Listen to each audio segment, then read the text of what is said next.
Hey guys. This is part 3 of What If Naruto Can Use Chakra Chains. Hit like and subscribe if you like this one, and also please check the author in the description. Let's start. We are pain, that's all. We are God.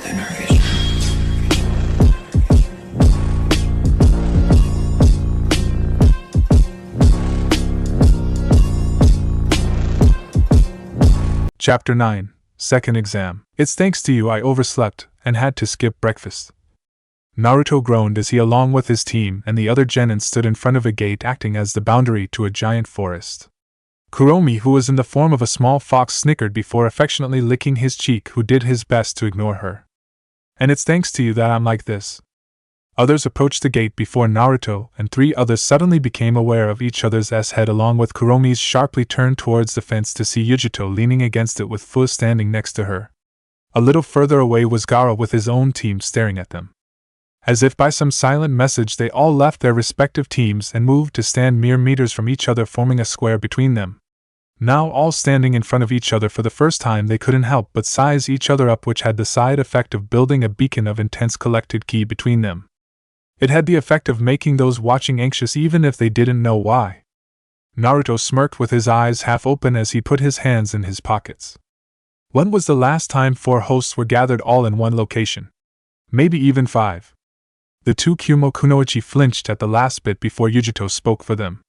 So you do know what we are, and you're even aware of B-sensei? So that's his name? I knew there was another host in the village that wasn't in the exams.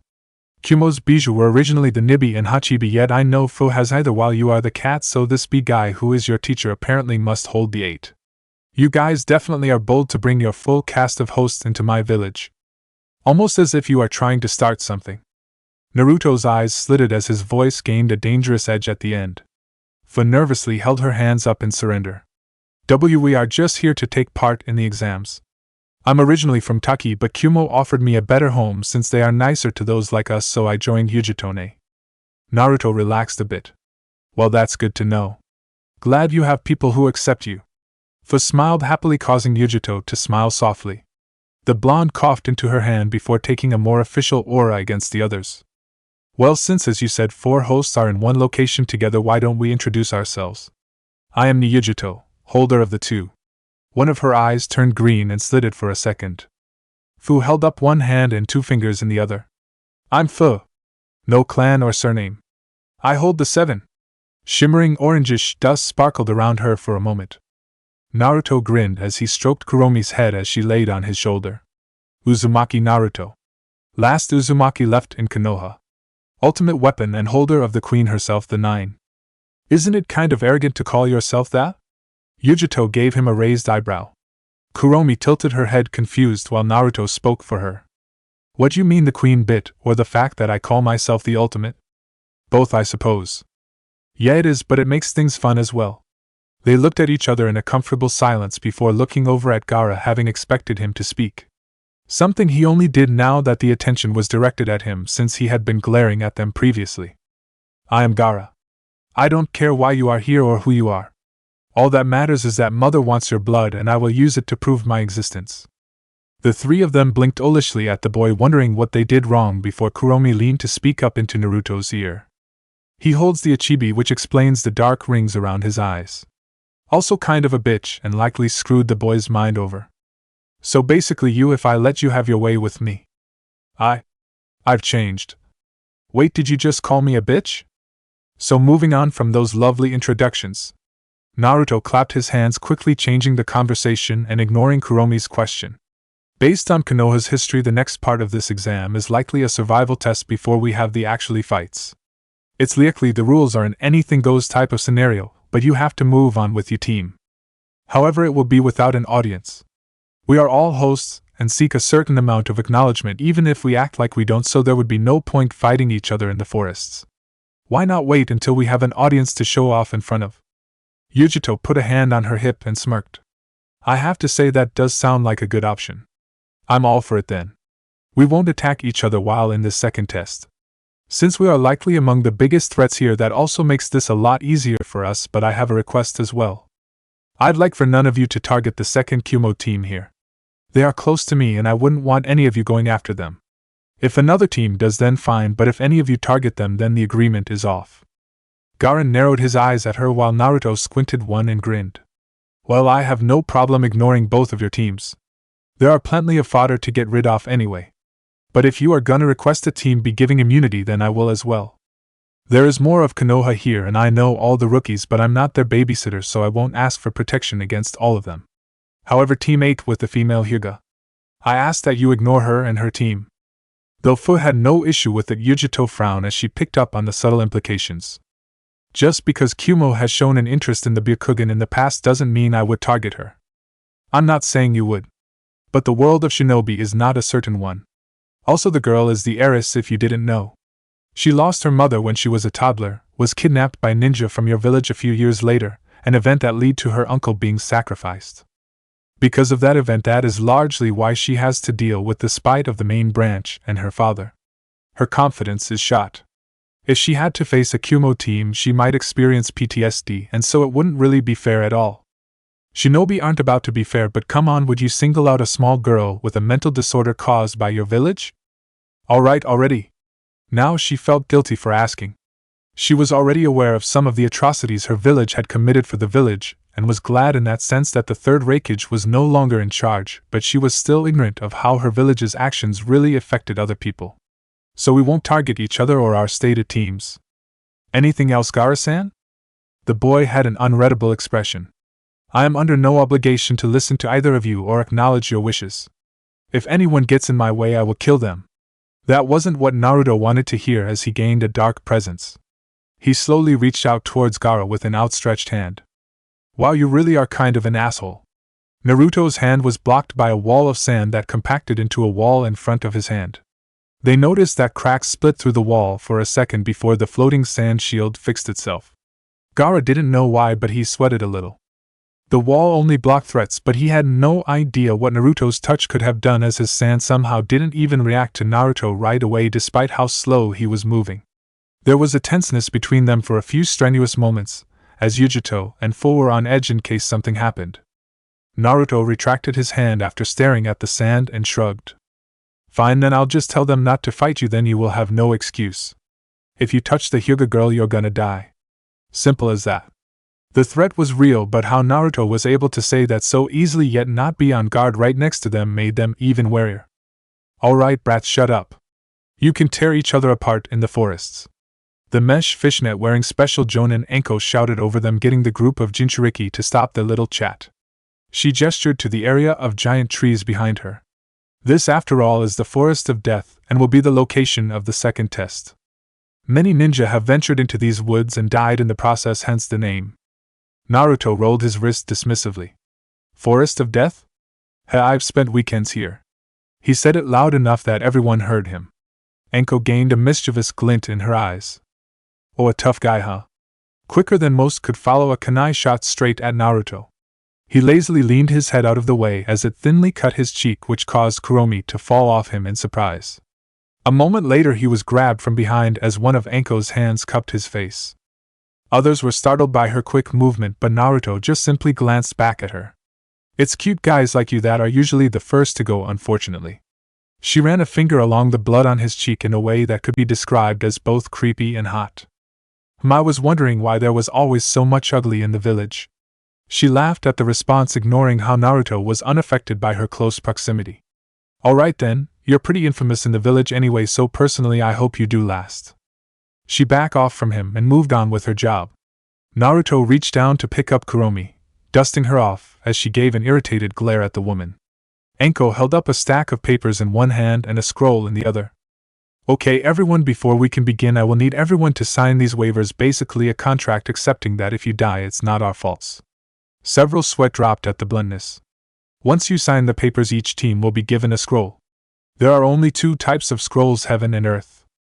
You need both scrolls to move on to the next test when you take them to the tower in the center of the forest. The entire forest is around 20 kilometers and is both hard to navigate and filled with dangerous vegetation and wildlife, so this won't be a quick trip. This is a survival test, and so anything goes. Just don't open the scrolls prematurely or your progress in the exams will end prematurely as well. The team started to collect amongst themselves after the woman said her part. Sakura wasn't sure how she would make it through the forest. Honestly, Naruto wasn't either, but he wouldn't say that out loud. So if the scroll is basically our only way to move on to the next phase, and so the most important, who should hold on to it? Sasuke was handed the scroll by Anko before the woman moved on to other teams. The Uchiha eyed it for a second before turning to his team. I'll hold on to it. As an Uchiha, I should be the one to take care of our critical cargo. There was a whoosh of air before it was out of his hands. Naruto spun the scroll on his finger as he wagged his other at them. Nice try, but I'll be the one keeping this. As the de facto secondary leader of the team, I am making this decision. Sasuke growled in irritation. You idiot, everyone's going to aim for you regardless because of your loud mouth and stupid orange making you a target. Sakura tried to mediate nervously but was still in favor of Sasuke. Naruto, maybe. Sasuke should hold on to it. You aren't exactly the safest person after all. Naruto smiled a little too cheerily at them. The scroll was suddenly spinning in the air before Kuromi snapped at it, grabbing it with her jaws. Before they could gather themselves, both Sasuke and Sakura were grabbed by the fronts of their shirts and lifted off the ground by Naruto. They gulped, though Sakura was visibly a lot more cowed than Sasuke. Naruto's smile fell as a shadow spread over his face and slitted eyes peered at them. I'm doing this. End of discussion. Off with Team 10. Shikamaru rose an eyebrow at Naruto. What is he doing? Too troublesome to worry about with this test. Pretty clever that the proctor had us all enter the forest from different gates. Makes it harder to find each other. Naruto sat on a tree as he closed his eyes. Sasuke stood to the side of him as he looked around the area. Naruto, how far exactly does your sensory skill go? Not far enough, apparently. When we are moving, the range is about 10 or so meters. If I'm still, then I can expand that range to around half a kilometer. This forest is so big though that I can't feel out any people, and all the wildlife is causing interference and making it harder for me to focus. Looks like we are going in blind. 10-meter coverage is better than nothing. If we move a little slower, you can expand that range, right? Naruto nodded as he stood back up. Great thinking, Sasuke. I can't pick out people specifically just yet, which means there is no one likely close by, but don't forget my Kekkei Jinkai is in line with sound. And the clashing of metal gives off an unnatural sound. I can't feel anyone just yet, but I'm detecting a lot of noise being generated from the northeast, from here and to the west of us. So there are likely enemies in 500 to 1,000 meters from us, or a minute away if we run. And you don't have any other way to improve the accuracy of your detection? Having a direction is good, but knowing what you're heading towards is even better. Naruto shrugged. Well, in this situation I do, but unless you want half the genin in this forest heading towards us, I don't think it's a good idea to use that. TCH. Well, a direction is better than nothing. Sakura kept silent in the back. She didn't know how she could help out. Her two teammates hated each other, but when it came down to be serious, they worked out. She didn't really know what she could bring to the table. It wasn't long before they made it through the trees to where Naruto detected a team. His nose twitched and he had to sharply hold up his hand, causing Sakura and Sasuke to slide to a halt behind him. Sasuke was about to yell at him until he saw the scene before them. There was 2 teams of dead shinobi at the forest ground crumpled. Naruto slid down under the branch to stand upside down before crawling on all fours down the trunk of the tree cautiously, as audible sniffs from him could be heard. What happened her? I felt the noise of a fight, but the way these guys died says otherwise. Sakura held her mouth as the different shinobi all suffered deaths ranging from gruesomely broken necks to being bleed out, yet there was hardly a sign of a struggle. It's like they never saw it coming. It was Sakura's words that alerted Naruto as his senses went haywire. He felt ripples in the earth around him.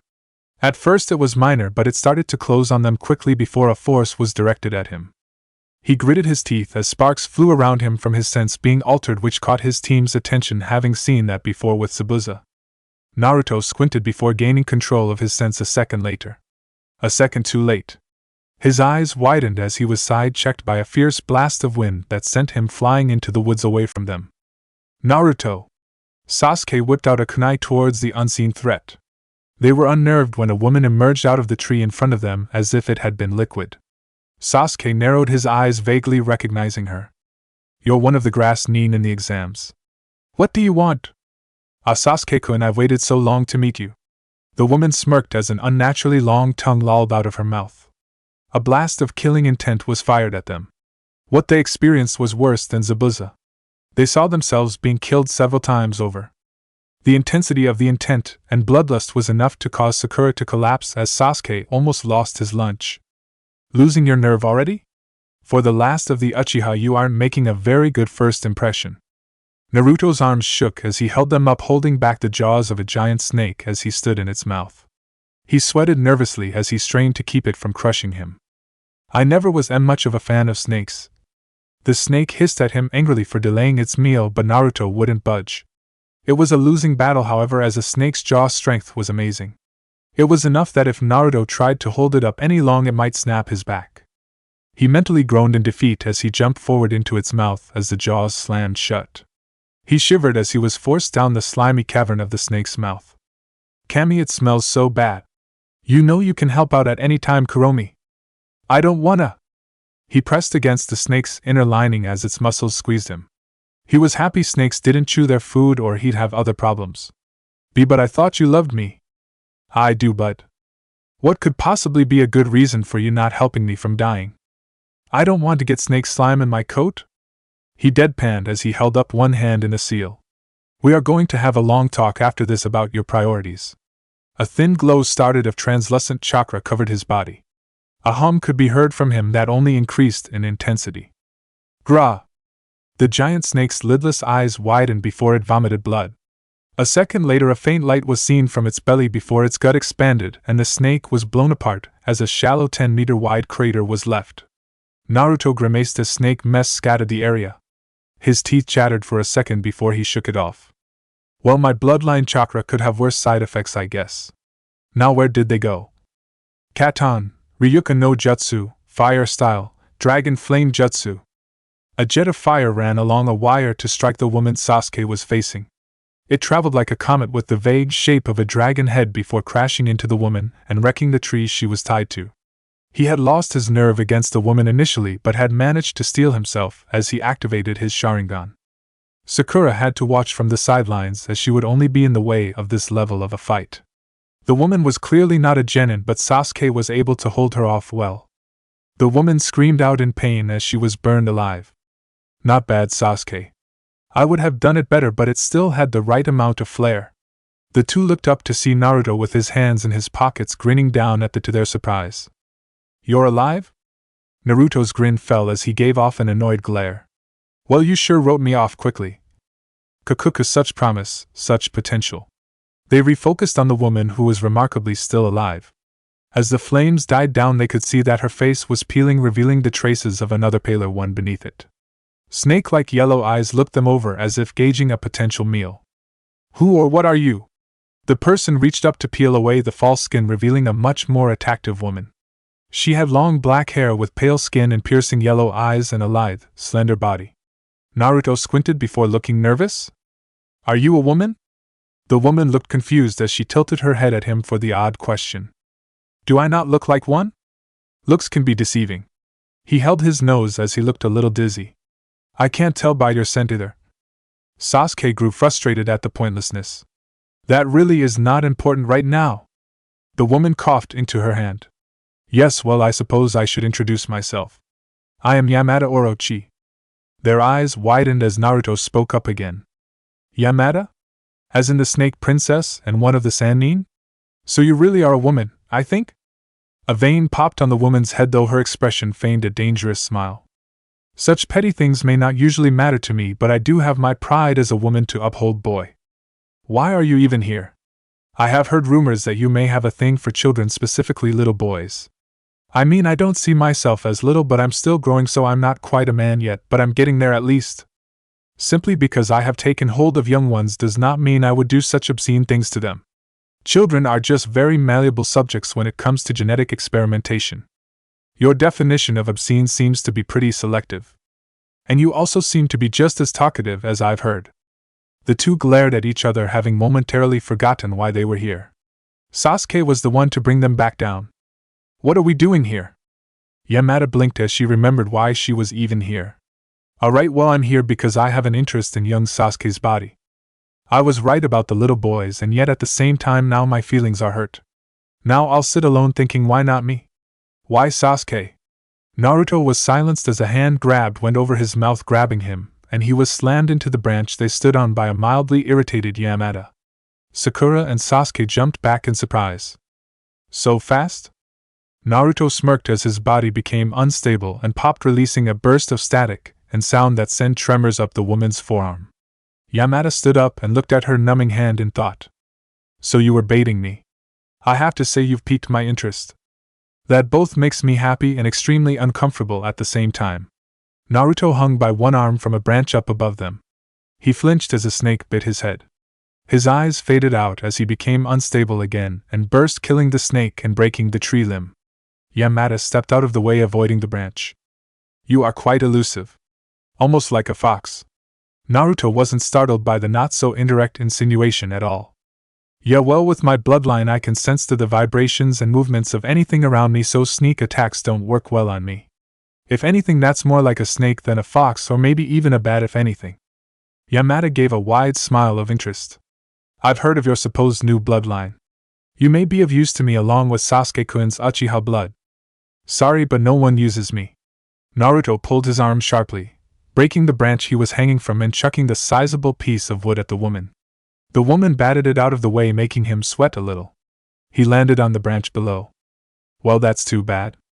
I was only here for Sasuke initially anyway, so if you could politely move out of the way, I'll finish my business and be on my way. I kind of need him to pass this test, so I can't let you have your way with him. Your choice of words is quite detestable. Play Mathemagics of the Tiger. She had enough and ran at Naruto, her legs resembling a snake tail.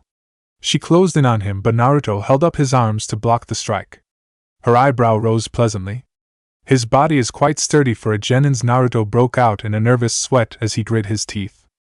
I'm pretty sure she almost fractured my arms. She pulled back her fist and hit Naruto again, which he this time caught with his hand, surprising her.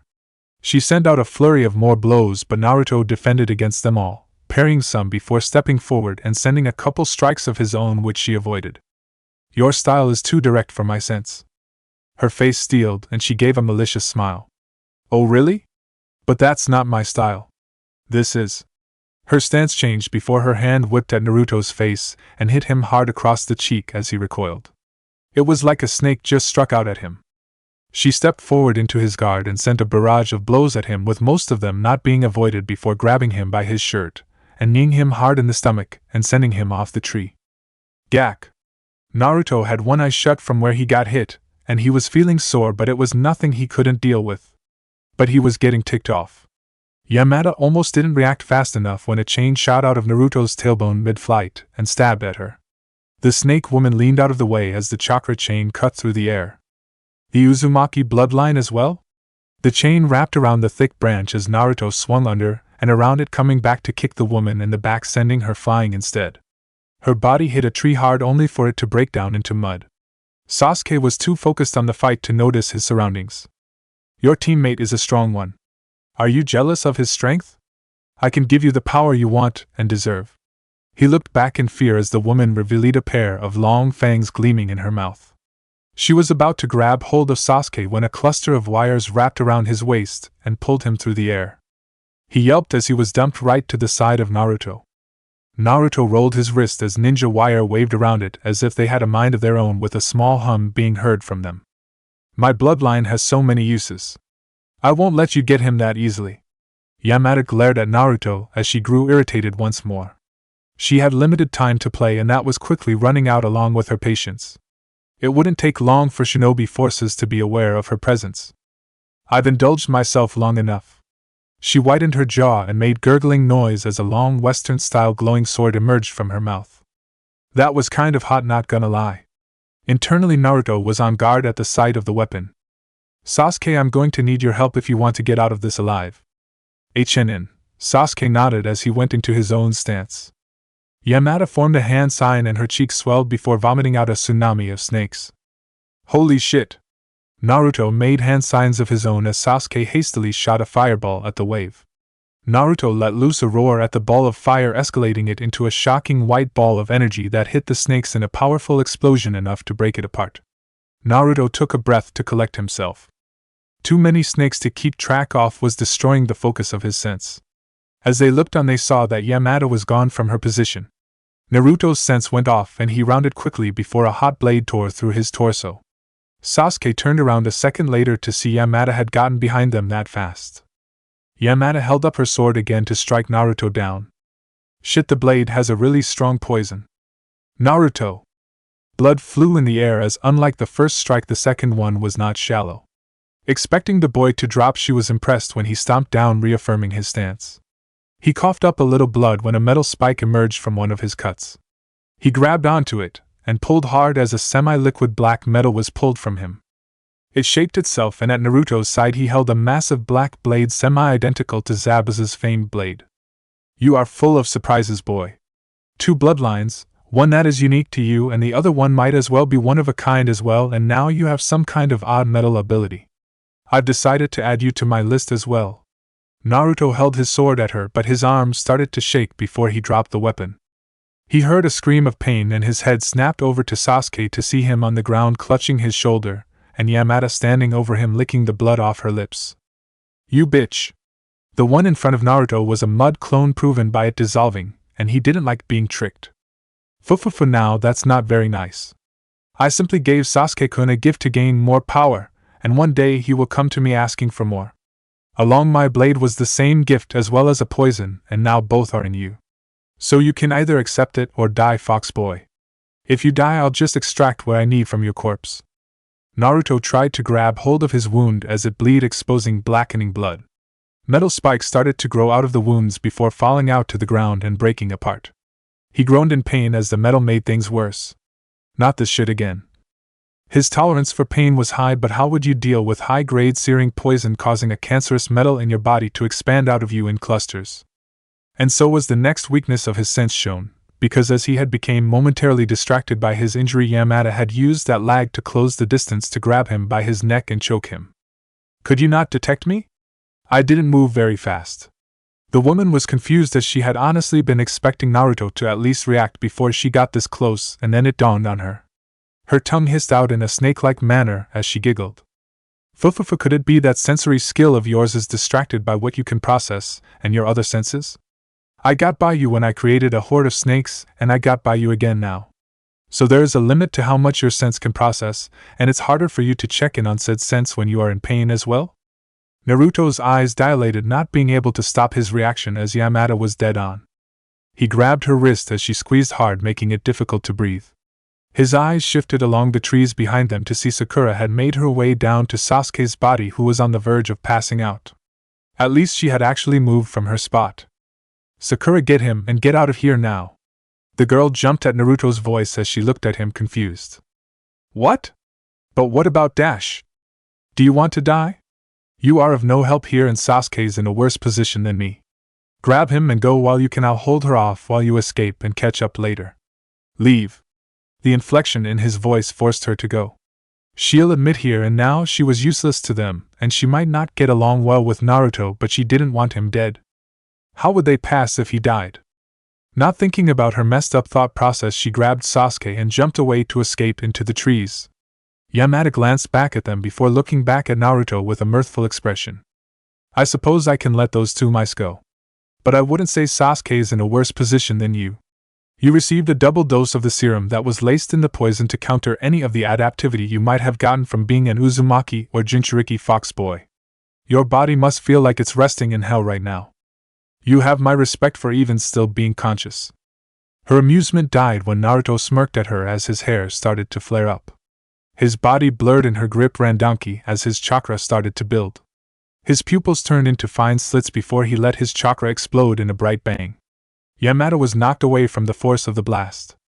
She righted herself in the air as her feet caught a tree branch, and she skidded to a stop. Her eyes widened in shock when Naruto's shadow blocked her view. His eyes were widened in a predatory stare as he cocked his fist back. She jumped away as his knuckles met the wood and broke it apart. A chain extended out his back like a tail and wrapped around a branch before Yamada could land on it, and pulled him towards her like a buzzsaw. He ran through her, tearing her body apart only for it to turn into mud. Naruto stood up as lightning crackled around him. He stumbled in his step, feeling woozy while also coughing blood. The Sannin was an expert at taking advantage of openings, as it was at this one moment that she closed back in on Naruto, and grabbed him by his face, and slammed him into the trunk of the tree before spinning on her heel and kicking him hard in his gut for good measure. She grabbed him by his hair and pulled him up while bringing her other hand back as the fingers became coated with chakra. Gojio Fuin, 5-pronged seal. She slammed her hand into his smoch, tearing through his clothes to strike his chakra. He gasped before passing out as high back slid down the tree, crumpling over. Yamada stood there in wonder at Naruto's performance. The boy definitely throws caution to the wind. Seems he finally started to succumb to his injuries. How dare you! She was going to let Naruto handle his fights, but he wouldn't let this woman take advantage of her host like this. Suppressing chakra in a fight? As a being of chakra, she found this very insulting.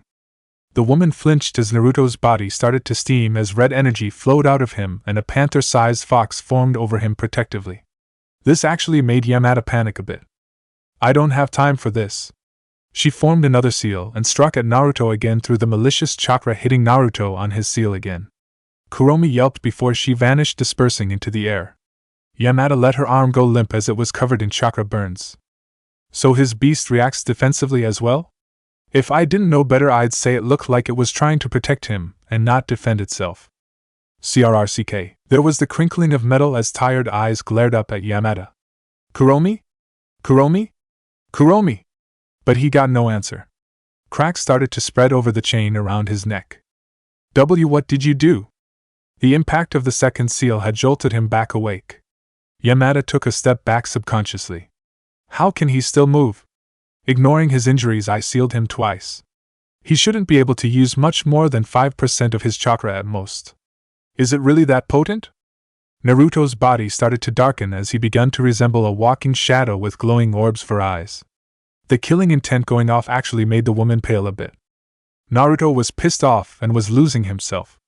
He turned his head to the sky and let loose an ear-shattering roar. Oa! Waves of sound went out from his throat, reverberating throughout the area. The reset of his jacket and top went up into the air in shreds. His wounds glowed brightly, showing as a sick-looking giant white X on his black shadow-like body. Ah! Yamada grew anxious at the prolonged battle. The pest is going to alert everyone in the forest to this location at this rate. I need to end this now. She actually felt fear when Naruto tightened his muscled body as he kept wearing, and from natural force the double seal she had put on him was breaking quickly as if his chakra was shattering the levels. Already in a number of seconds 3 of the 10 points had been destroyed. And with each point lost, his chakra and power grew tremendously. The chain around his neck cracked more and more as it started to float, as if trying to go above his head, but was only up to his mouth. Steam started to seep out of Naruto's powers. Yamada thought the boy was healing himself until the steam ignited and started to form small flames along with the previous sparks. It was like the boy's chakra was responding to his aggression and negative emotions. I need to end this now. Fu sat on a rock as Yujito stood off to the side, wiping blood off her fingers. The 2 scrolls Fu twirled in her hands implied what had happened to an unfortunate team. Ah! They closed their eyes for a moment as a gust of wind went over them from the power of the roar. They looked in the direction of the voice to see trees shaking in the distance as sound waves could be seen rippling out through the night sky. They were a good 2 kilometers away, but the call was still strong. And just that fast it died down. What do you think that was, Yujitone? I'd say a wild animal, but that sounded a lot like a tailed beast. Over the whole forest the genin were aware of the roar and most decided to stay away. The aftermath of the battle was heavy. Trees were toppled over and scorch marks littered the area. There was a small area of turned-up rocks in the ground as if a person were crushed into it. Sure enough, an unconscious and bloody Naruto laid on his back and in the body-sized crater, stuck and unmoving. Every bone in his body took a hit. Steam continued to lightly go off his body in wisps, and the X-shaped wound on his torso started to heal over and turn black. He may have survived, but when he woke up he was not going to be in a good mood at all. Chapter 10 Curse. Previously, the aftermath of the battle was heavy. Trees were toppled over and scorch marks littered the area. There was a small area of turned-up rocks in the ground as if a person were crushed into it. Sure enough, an unconscious and bloody Naruto laid on his back and in the body-sized crater, stuck and unmoving. Every bone in his body took a hit. Steam continued to lightly go off his body in wisps, and the X-shaped wound on his torso started to heal over and turn black. He may have survived, but when he woke up he was not going to be in a good mood at all. Flashback 7 years ago. Living as a scapegoat is never easy. Naruto at the age of 7 found himself in a hard situation as he once again had to deal with a horde of angry civilians. Usually he was able to avoid them pretty easily, but this time was different. There was more. There were a scatter of half-baked shinobi mixed in, and his luck seemed to have ran out that day. Let go of me. I didn't do anything. Naruto squirmed on the ground. Aisha's arms were tied behind his back and his legs were bound.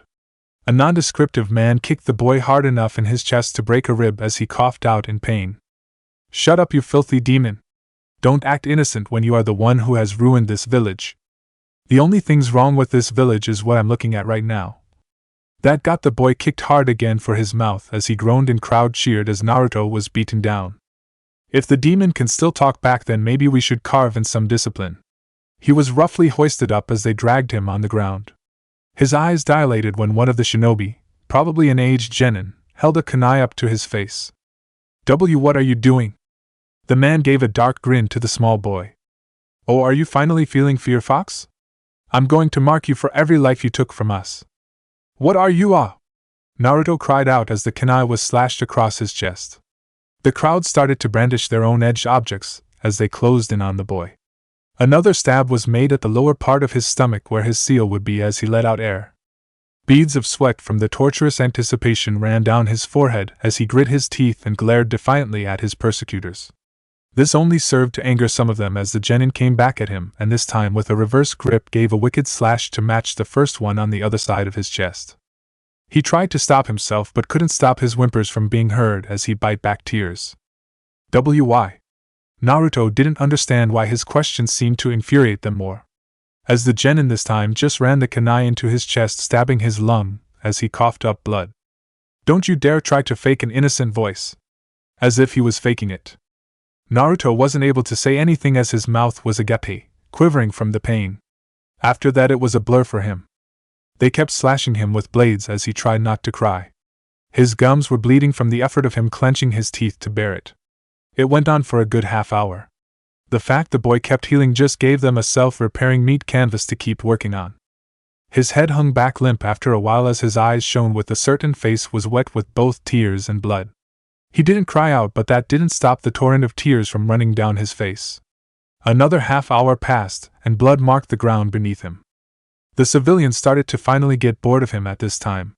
One of the brash genins stabbed a kunai into the boy's shoulder, and twisted it around to try and get out a response. Wake up, demon brat. You don't have a right to rest. Hee hee. They felt a chill down their spine from the small but eerie giggle the kid let out. Naruto's held lolled up so he could look right at his assailants, showing paling slitted eyes, the light having abandoned them as a disturbed smile slowly spread over his face. I waited, but I wasn't allowed to die. Audible cracks started to be heard around Naruto's body like the crackling of embers in a fireplace. I waited for Gigi to stop the pain, but he never came. A visible translucent energy started to grow from his body. Does Kami hate me just like this village? There was the snapping of bindings from behind him before Naruto's arm broke free and reached around to choke the genin before they could react. The man let go of his weapon as he scrambled for his neck. Naruto squeezed harder on the man's neck as he choked. One of his friends rushed to his aid and threw a handful of shrunken at Naruto. They all hit him right in his torso, only adding to his injuries. They thought it would work, but Naruto's grip only tightened as he laughed out insanely. Ha! He brought his other hand and placed it on the forehead of the man he held in his grip. A surge of chakra ran down his arm, shaking it before it got to his palm and went into the man's head. He didn't even have a chance to scream as a ripple went through his head before blood shot out of the genin's temples and every orifice on his head. The grip loosened and Naruto let go of the man as his arms fell limp, watching the man's body crumple to the ground, twitching for a few moments before going still. The crowd fearfully moved back as Naruto looked at his hand, confused. As if it were as simple as breathing, he collected his chakra in his hand again as cracks formed in the air around it. Anyone could feel the danger and threat of the energy. The demon's showing its true colors. Quick, let's end it while we still have the chance. They were unsure of themselves, but seeing one of their shinobi gather his nerves spurred the crowd again. Yeah, he's right, let's get revenge for the fox's crimes. One of them threw a stone at Naruto's head. It struck dead on, causing blood to start to run down Naruto's head. They cheered only to feel their blood ice over when Naruto gave a simple glance over in their direction as if it were nothing. It hurts, what? He was talking about his hand but saw the crowd's current reactions. He touched his head and felt it bleeding. He looked at the fresh blood on his hand in a morbid fascination as he realized the cause of their reaction. He grinned in a crazed manner as his face shadowed. He turned to walk towards them, walking on and over the body of the genin he just killed. Are you surprised? After what you did to me, what could you possibly do now? He stopped when a shinobi suddenly appeared behind him with their blades stabbing down at his neck. He didn't know how, but somehow he felt their presence and turned around just in time to see their kunai inches away from his face. Boom! Blood flew through the air, and before they knew it, a body hit the side of a house in a mangled mess. Naruto was still looking in the former shinobi's direction, surprised by what he just did. His chest started to shake from laughter as he slowly turned his head back to the crowd. I'd say kill me, but you guys seem to do a shitty job at that. He gave off a dark presence as with the moon at his back now all they saw was glowing white eyes and a satanic grin threatening to split his face in half. Tell me, is Kami smiling down on me now? Or would it be the Shinigami now smiling down on me like I'm smiling at you? It would be around 10 minutes later that Danzo would finally show up and collect him for the first time. Whenever he used his chakra in its pure form, it hurt his body, but as time went on, that pain both became lessened and easier to tolerate. He suffered scars from that incident. From what Danzo had told him, some of the weapons used to harm him weren't exactly clean, and some had odd poisonous cocktails on them. While he ID'd heal up fine, it was enough to at least confuse his body a little, even with his Uzumaki and Jinchuriki status, so that it left a few scars. The scars would fade with time, but some would say that sometimes the scars of important events are not just connected to the body but also scars of the mind and heart. They had faded, and so that meant he was getting over it, but he would never forget. He rubbed his nose before standing up in the grass. He was greeted with the familiar scene of the forested area of his mindscape, though it was much darker and quiet than usual. Where there was lush green was now just a simple monochromatic scale. He made his way to a little pin that was Kuromi's home and found it odd how it had shrunk.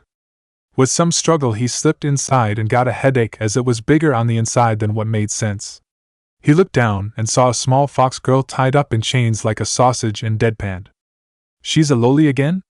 He kept his thoughts to himself when he saw tears staining her face, though she was unconscious. Looking back on it in the future, he would suppose that his actions wouldn't make much sense, but he wasn't sure what to even do, so he just went on instinct. He went down to pick her up bridal carry. He carried her out of the pen with some difficulty. It was as if such an action was being rejected by the seal at that moment, but with a little effort he was able to bypass it. Sighing, he made his way to a tree and sat down against it as he held Kuromi against him. She didn't wake up, but she slept much more soundly as she subconsciously snuggled into him. Just the reaction to his presence alone was enough to ease his worrying and make him feel better after the memories he just relived. But to see Kuromi reduced to such a state anyway against her rubbed him the wrong way. The woods were quiet as the aftermath of a battle was met with peace. Naruto laid crushed into a body-sized crater on the ground alone and left for dead. His eyes snapped open as he took a deep breath before he choked. He rolled over on his side and vomited hard.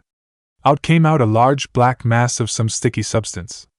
He shivered a bit from the sensation as he stared at it. Well, that doesn't look healthy. He pushed himself out of the crater with some strain as his body still felt sensitive, as if it had been on fire. His clothes were in shreds, though his torso had healed up, showing no new marks other than a very faint X marring the length of the remnants of his shirt. He decided to just zip up his jacket afterwards. It was still in relatively good shape anyway, and because it was form-fitting it looked great on. He would leave the jacket open outside of special situations regardless, but right now the air was irritating his skin and making him uncomfortable, so the jacket was helping. Now where are those teammates of mine? He was so irritated this time that he didn't even notice that despite the seals placed on him, his chakra was still creating sparks around his head in response to his emotional state, and he was starting to steam. Don't you dare touch him! Sakura screamed, only for her hair to be roughly tugged on by a sound kunoichi behind her by the name of Kin. Will you shut up? The powerless don't have a right to make demands. She was looking beat up as she had been forced to defend an unconscious Sasuke against the sound genin team from before. It was by sheer luck that the lead person from Team 9 had come to her aid, but even with all his strength he seemed to be ill-equipped to go up against their sonic assault once his balance was destroyed. Zaku, go on and get rid of that Sasuke brat. But be careful just in case the girl decides to throw another tree at us. The bandaged man Dosa glanced over at the other male teammate who scoffed in amusement before heading towards the tree where Sasuke slept. Ino and her team who were watching from the bushes were on edge as they were seriously contemplating jumping in and helping their fellow rookies. Sakura looked like she was about to cry as she felt like a walking waste of time, which she was. Damn it. Sasuke-kun isn't here to help me and neither is Naruto, and all I can do is stall terribly. I'm always getting protected by them and bring nothing to the table. I just took it half seriously like it was some kind of game. She pulled out a kunai which Kin noticed. What are you going to do now? Gonna kill yourself? If touching your yogurt hair did all this, then we should have killed yourself from the started and not have wasted our time. Without responding, Sakura brought the kunai to her head and sliced off what was grabbed swiftly. Everyone's eyes widened in surprise as that was one of the last things you expected a young girl to do, especially if that girl was a fangirl like Sakura. No, you don't. Kin saw Sakura quickly start forming hand seals, so ran her through the back with a kunai. There was a poof of smoke as her body was replaced with a log. Kin looked around to see Sakura running towards Zaku, throwing a volley of kunai to get him away from Sasuke. Zaku, however, wasn't deterred at all as he turned around with his arms pointed at her. As if that would work on me. A blast of wind shot forth from his palms, hitting the kunai and sending them back at Sakura, but she was replaced with a log again. Zaku looked up to see Sakura descending down towards him and laughed. Haha, is that the best you can do? Have you learned nothing else since becoming a genin? He threw his own kunais at her, expecting her to substitute again. No, I haven't. What? He turned back to her, confused at her honest response, only to remember that she hadn't substituted and appeared somewhere else, evident by the stab wounds she now had from the kunai. She tackled Zaku with a grunt as she stabbed her own kunai into his arm while biting down on his other arm. Ah! What the hell is wrong with you? Zaku started to punch her head repeatedly in anger in an effort to get her off of him, but she stayed defiantly. They stopped when everyone started to hear echoing footsteps approaching through the woods, which pretty soon was accompanied by the sound of a voice to go along with it. Pissed, pissed, pissed, pissed. A hand emerged from the brush and gripped a tree before pushing it back with sheer force, and Naruto's head came into view as he leaned forward. I am fucking pissed. They gasped at the sight of Naruto. And Naruto. Sakura looked at him, relieved only to get punched away by Zaku now that he was free. Naruto? I thought Yamada-sama killed him? Naruto glanced down at Sakura before his eyes slowly shifted towards Zaku. Ah, so you are connected to that snake bitch. Well, this makes things better for me. I'm sure if I kill you all that no one will care. Naruto threw caution to the wind as he walked towards Zaku without a second thought. Ha, kill me? I'd like to see you try. Zaku put his wrists together as he pointed both palms at Naruto, who simply tilted his head, curious. Zankaha, decapitating airwaves. Unseen funnels of pressurized wind traveled at Naruto with slicing force. Naruto stepped forward and turned to the side before spinning around and moving back into the space he was before, and continued to walk forward, completely avoiding the slicing wind. Zaku was shaken by the display. That must have been a fluke. My attacks can hardly be seen, let alone dodged. I can see and feel sound. Naruto continued to walk forward until a wave of sickness overcame him, and he fell forward to vomit.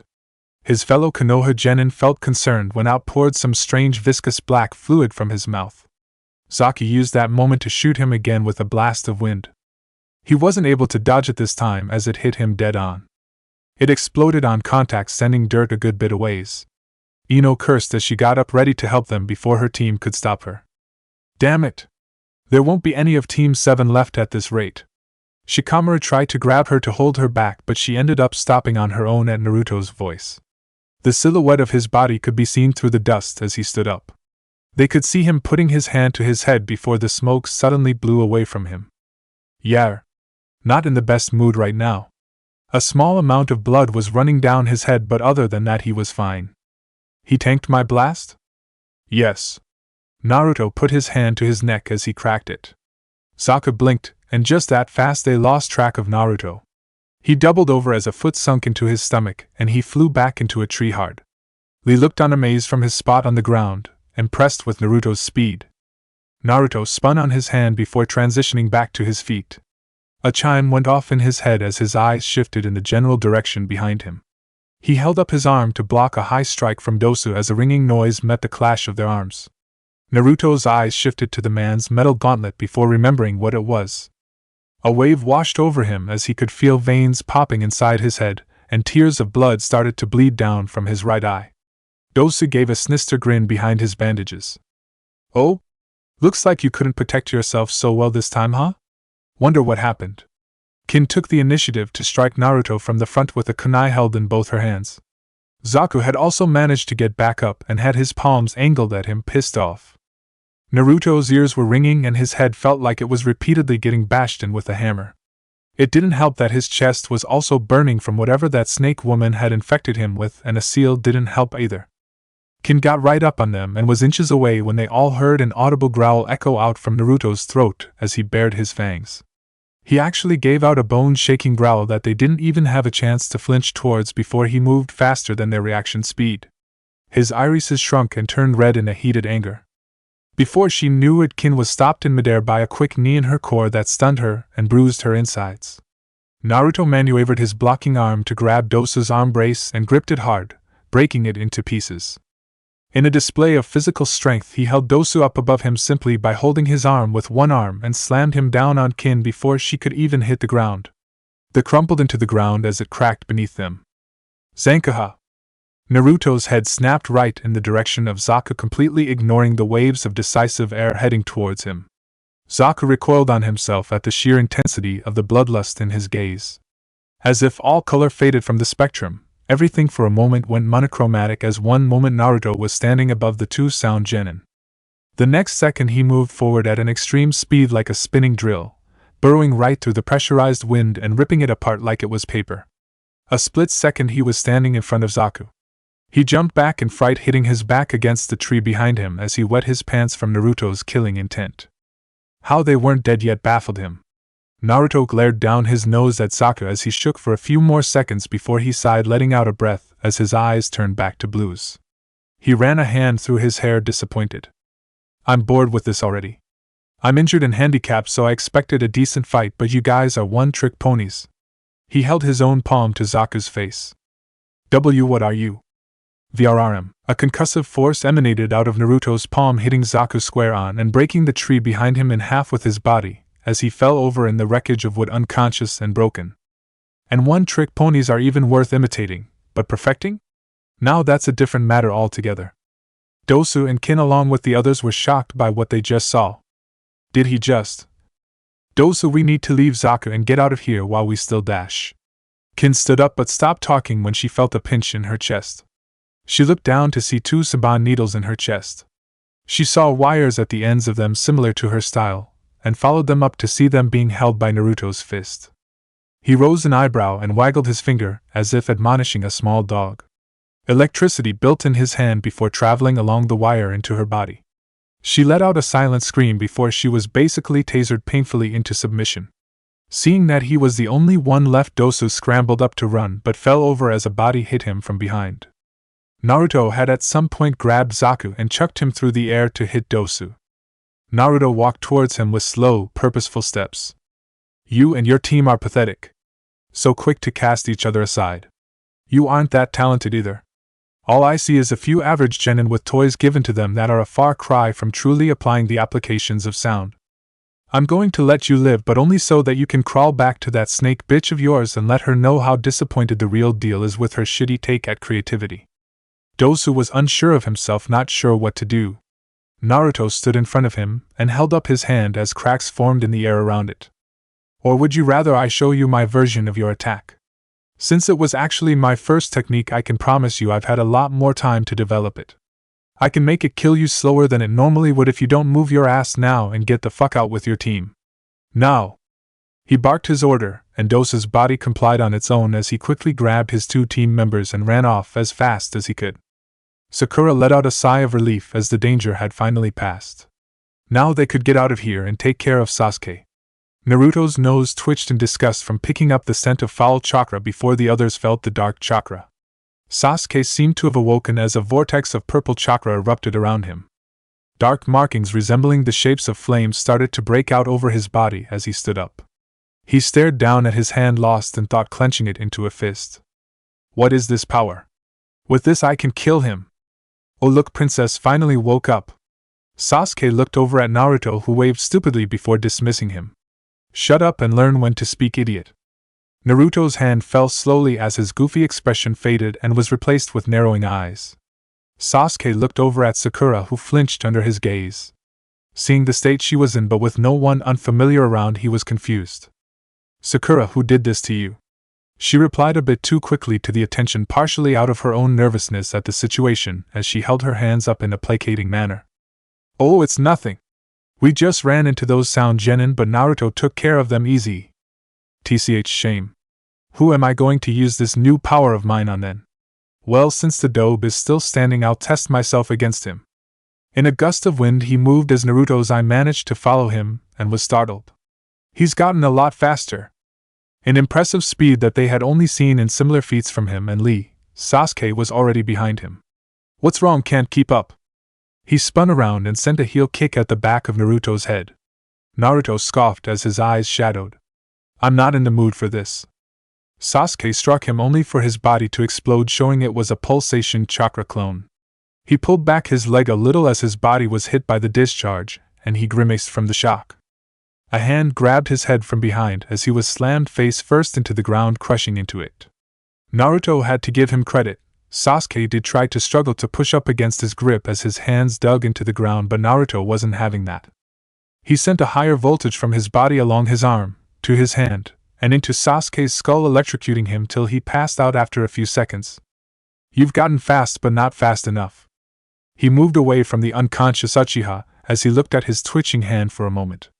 If it wasn't for the fact that I can outskill these other genin, the fact that my chakra is suppressed even this much might be a problem. Though killing them would make this easier. He sucked his teeth before throwing his head back. If you're gonna stare that long, you might as well come out now. Team 10 looked at each other in the bushes, not sure what to do. The longer you take, the more likely I'm going to get pissed off. They quickly emerged from the bushes at that as they held their hands up in surrender. Alright, you got us, just stop being so troublesome. Shikamaru whined as Ino went to help Sakura. Naruto looked at them for a moment before ignoring them. You two up in the tree. Get out here. What do you mean in the tree dash? Shikamaru and the others were lost before both Neji and Tenten jumped down. Neji eyed the blonde in a new light as if re-evaluating his threat level. He doesn't even have a dojutsu yet he was able to detect everyone in the area flawlessly. Does he really have sensor abilities? And what was that Uchiha's power?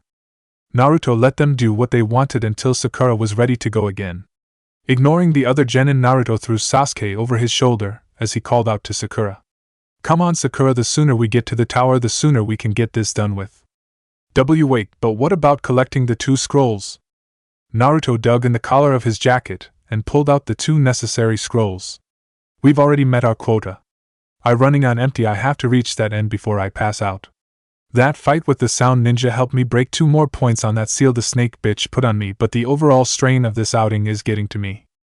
If her head were made out of wood, it would feel like someone was hitting nails into it right now.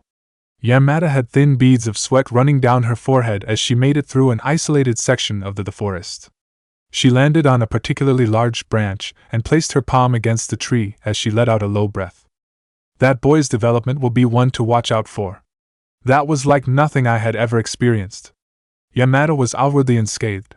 Surprisingly enough, Naruto had managed to land a number of strikes against her when he went berserk, but she healed those back over completely. Internally, however, just being near him in that state, it felt like her senses were being overwritten. As if she was being forced to fear the boy.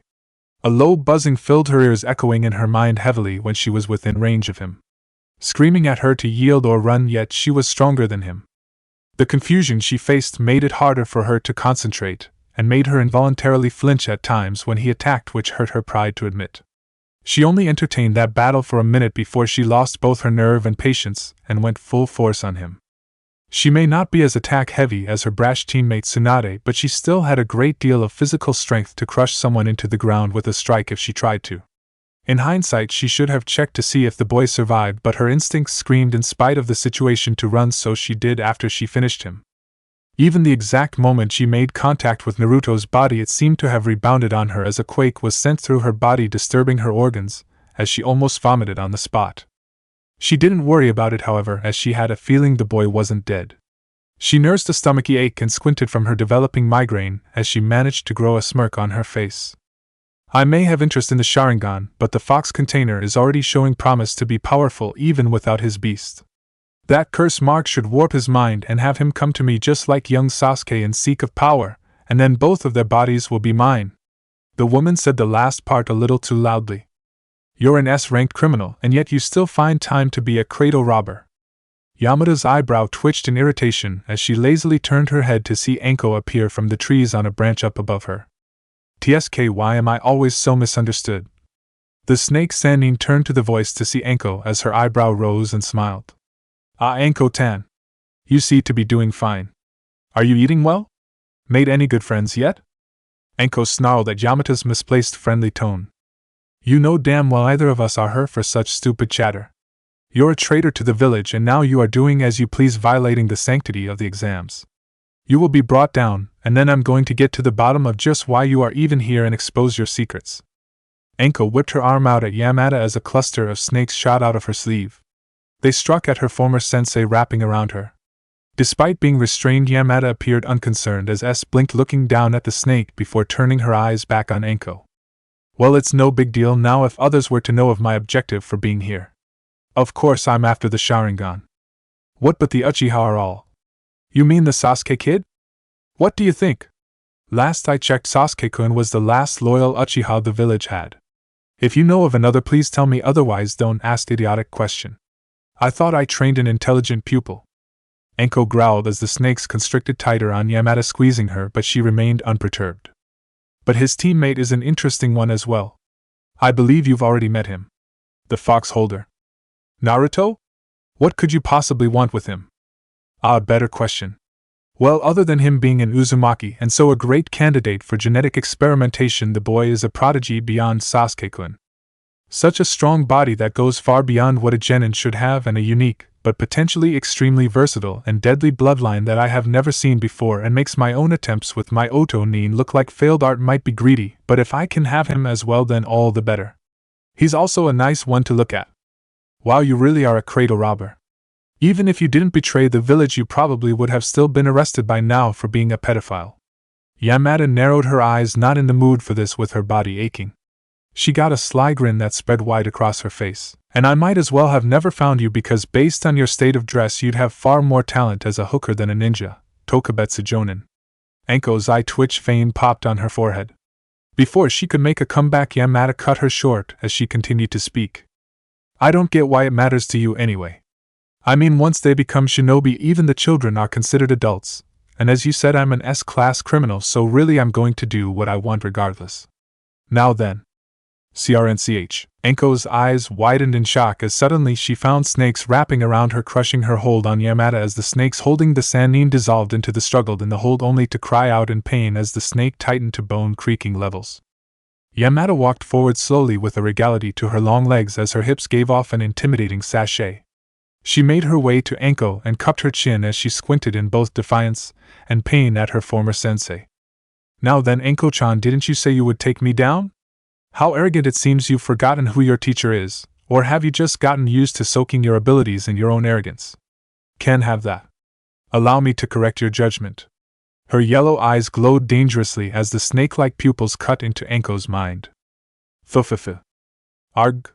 The sound of fabric and material being ripped filled the room. Naruto screamed in pain as he clawed at his own chest, tearing at the remains of his clothes. Covered in sweat, and now blood from his own self-inflicted wounds, he convulsed on the floor. After he had helped his team reach their destination at the center of the forest, he unlocked the scrolls that helped them gain entrance into the tower, and after that he quickly left his team to their own device before he killed them. The moment he closed the door, he broke down as he couldn't hold back anymore. Whatever poison that snake woman had injected into him, his body was not having an easy time getting rid of it. HNGGGGH. He tore at his jacket, ripping it to shreds as the X-shaped scar on his chest became inflamed. Come on, boy. Accept me and the power I can give you, he heard the deceptively seductive voice of the woman in his head. Her voice laced with both honey and venom, as if giving in would both addict and kill him. Blood flew in the air as he hugged himself, holding his head. His jaw clenched as it felt as if his body was painfully twisting in on itself. It took all his tolerance not to continuously scream out loud. He started to snarl as his jaw started to grow more pronounced and his teeth grew longer and sharper like that of a predator in the wild. His eyes snapped open, showing that one of his eyes had had the whites of it turn black. Odd ripples started to go through his body as black crossed markings started to grow along the right side of his body and slowly spread. His skin started to become coarse and darken. His body was going through some kind of force change and felt like it was tearing itself apart. No! He punched the ground, suddenly sending cracks across the floor. Chains shot out of his chest from the wound and wrapped around his body. It completely restrained him before shattering after a few seconds, showing that his body was back to normal, and whatever the cause of it was not currently present. Gasping as he caught his breath, he looked around the room with a tired gaze, idly noting the damage he caused. He managed to push himself up with one arm as the other hung limp. Half of his body he couldn't even feel and bleeding right now. He dragged himself to the bed and with noticeable effort he got on top of the mattress and sighed. The only power I'll use is my own. Despite the situation, he smiled at still being able to keep to that as he passed out. As he drifted off, succumbing to his fatigue, he absently was glad that he still had 2 days to rest until the second part of the exam was over. It was the next day, and he had yet to leave his room, not that his teammates really cared enough to bother him over it. He leaned against the wall while sitting on his bed.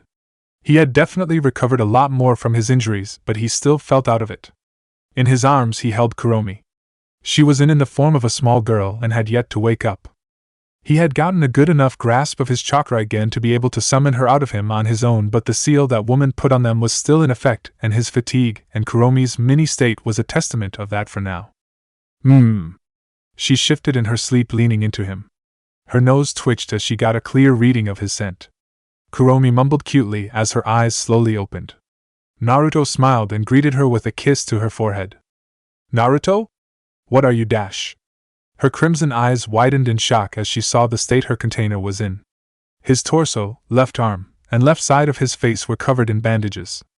In certain areas they were stained red, showing how strong the wounds were at different points on his body. She was about to question what happened when a pain went through her head. She put a palm to her head as her memory caught up with her, and she recalled what happened in the forest. That sick-skinned snake woman. She got up to hunt her down even in her mini little girl state, and would have if Naruto didn't just tighten his hold on her as he hugged her. She blushed at the action. I'm glad you're finally awake. I didn't hear anything out of you for almost 2 days, and that honesty worried me. Don't worry about me, I'm okay now. I haven't healed as fast because my chakra is being suppressed to a degree, though I was able to get by most of it. She squirmed out of his grip and stood up on the bed as she pointed at him, and though she towered over him now, it wasn't by much because of her reduced height. It's great that you think you're okay, but look at you now. I had to wake up to find out that not only did you lose again, but you're in an even worse state this time. I told you not to lose.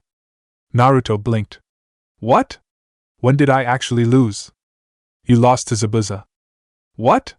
No, I didn't. You lost your nerve and were heavily injured, and Zabuza was able to walk away from the first fight alive. Losing your nerve counts in my book. He broke eye contact as he looked away from her. Yeah, well, you got one shot by the snake woman, so I don't think you're in a real position to talk this time, Miss Almighty Bijou Queen. She sputtered in embarrassment. What? She cheated. I'm a beast of chakra given form. What did you think would happen when I'm hit with a high-level seal? I was sealed in you after all. Sounds like an excuse to me. Why couldn't you just avoid her strike then? Wait, this isn't about me. You didn't dash.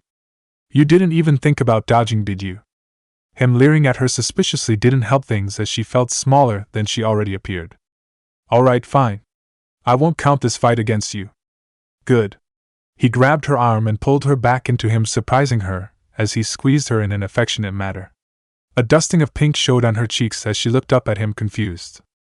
Naruto-kun? You had me worried.